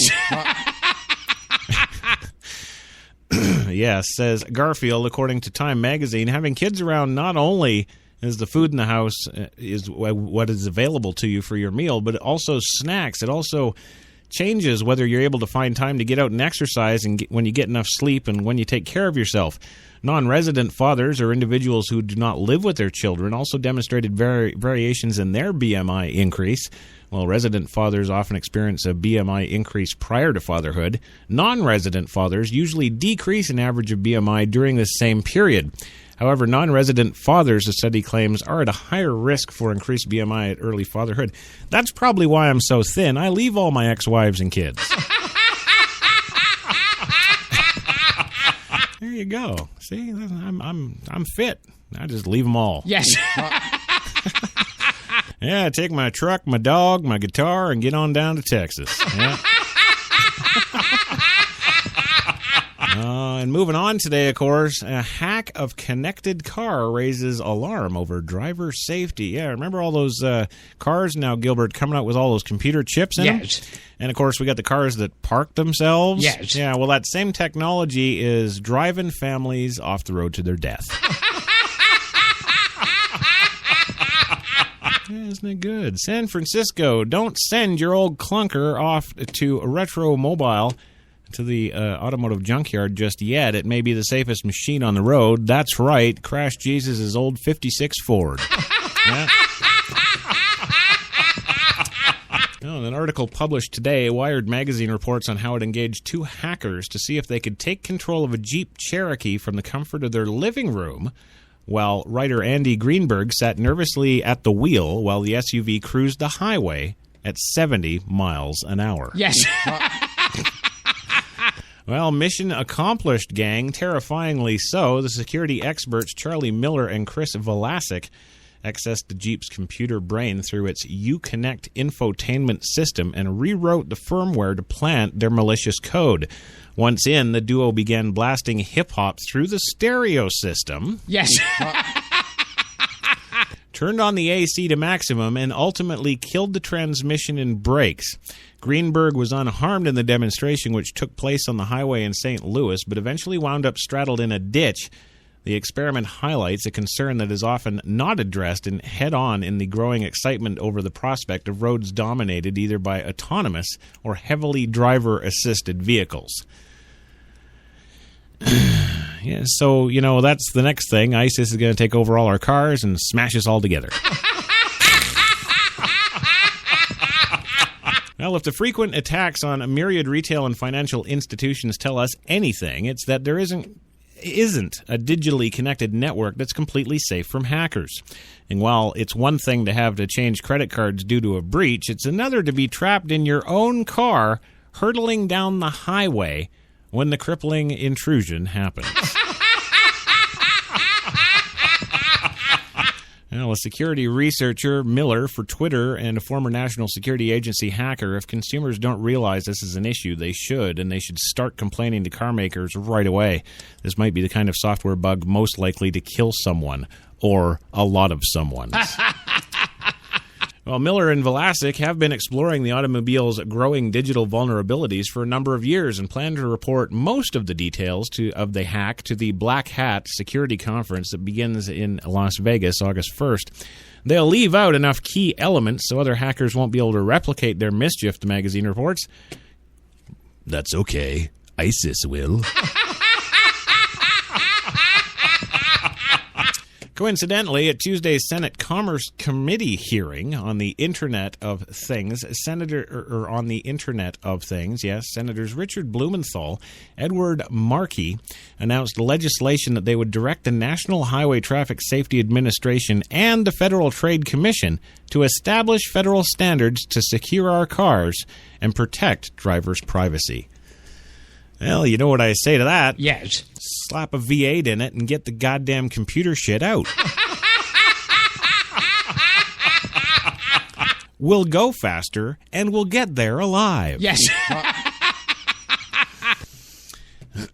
Connected cars represent tremendous social and economic promise. Yeah, right. This is also they can shove ads up your ass in your car.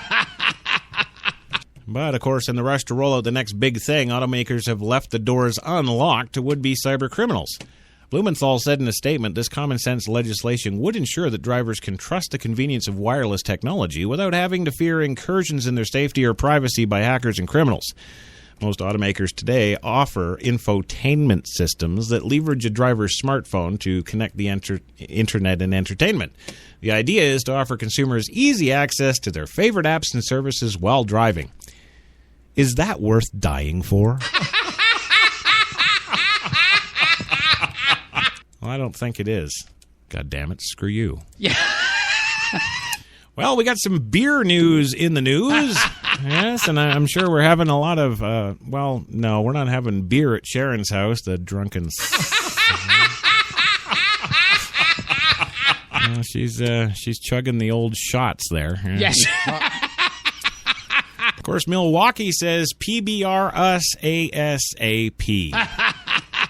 That's right. Good old Pabst Blue Ribbon is coming back to the hometown. Well, sort of.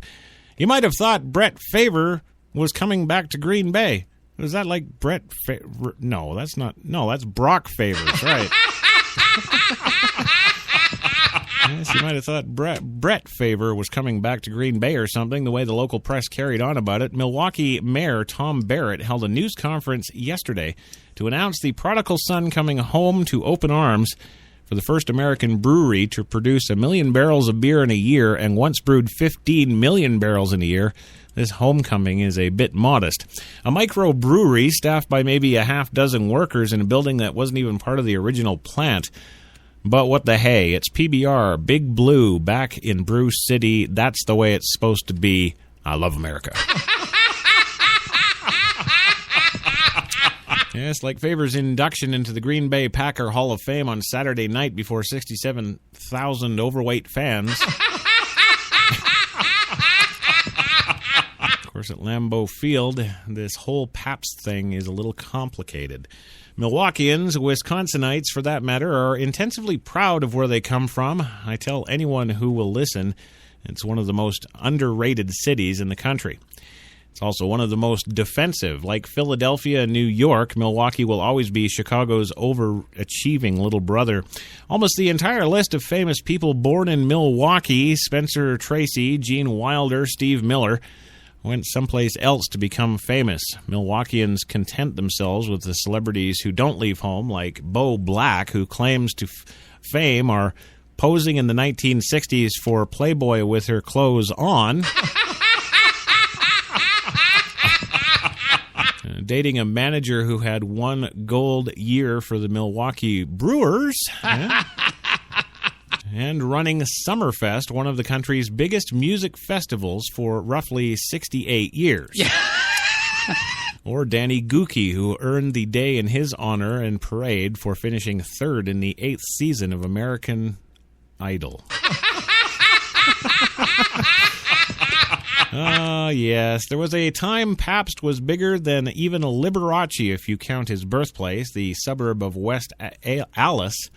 Yes, the part of Milwaukee. For 100 years, Milwaukee took second place to no one, particularly Chicago, when it came to brewing beer. In 1950, 4 of the 10 biggest brewers in America, Schlitz, Pabst, Miller, Blatz, brewed their beer all in Milwaukee.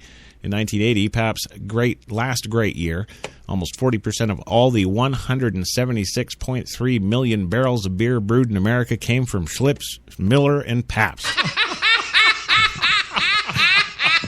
That's right. Milwaukeeans were fiercely loyal to their brands. Ours was Schlitz, a Schlitz family. And a bunch of Schlitz. Ours was a Schlitz family, a half a dozen relatives. My father, my uncle, my grandmother, my great-uncles all worked at Schlitz at one time or another. My mom was even accused of being a Schlitz.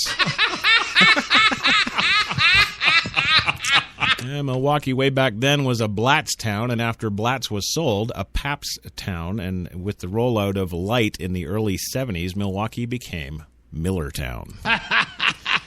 Well, by 1985, when cranky California millionaire Paul Kalmanwitz acquired Pabst, every Milwaukee brewer but Miller was either in free fall or shuttered. 11 years later, Kalmanwitz emptied the Black and Cream City Black Pabst complex, moved its administration to San Antonio, Texas. And they even contracted with Miller to have the brew brewed with Miller. It's not even Pabst anymore. Well, it seems to me Milwaukeeans are ready to forgive Pabst for running out on them, even if it's only a brew a tiny fraction of its 2.7 million barrels of beer a year. If the man who chose to throw his last interceptions for the hated Minnesota Vikings can come back, then so can Pabst. Yes. I am, however, gravely concerned about Pabst's loyal audience outside of Brewtown, those people who have courageously ignored the American brewing revolution, resolutely drinking their corporate contract brew from 16-ounce tallboy cans. You have to wonder whether craft-brewed Pabst will upset their every notion of what it is genuine and nonconformist about their beer-drinking experience. Maybe this is what they mean by hipster irony. I don't think so. The hipsters drink Heineken. They're not going to notice anything. Yes. No, not a damn thing. Well, hey, moving on today. Almost 2 hours we're going here. Jesus. Closing up the show today, because we got to wrap it all up. Of course, we've been saving the best for last. Yes, ladies and gentlemen, we have. We've, of course, got the HTLA staff all together. We recorded today featuring me on the meaty keyboard. Well, I got to say that because, I'm not like you. I can't just get Paul Schaefer whenever I want. Yes. Jerk. Anyway, moving on. Of course, here it is, Dev. We've got the special presentation. This is a happy birthday wish to you from all of us at HTLA. I'll shut up now. Anyway. Happy birthday to you. Happy birthday to you. Happy birthday, happy birthday. Happy birthday to you. Oh! Give me one time. Come along, everybody. Oh, yeah.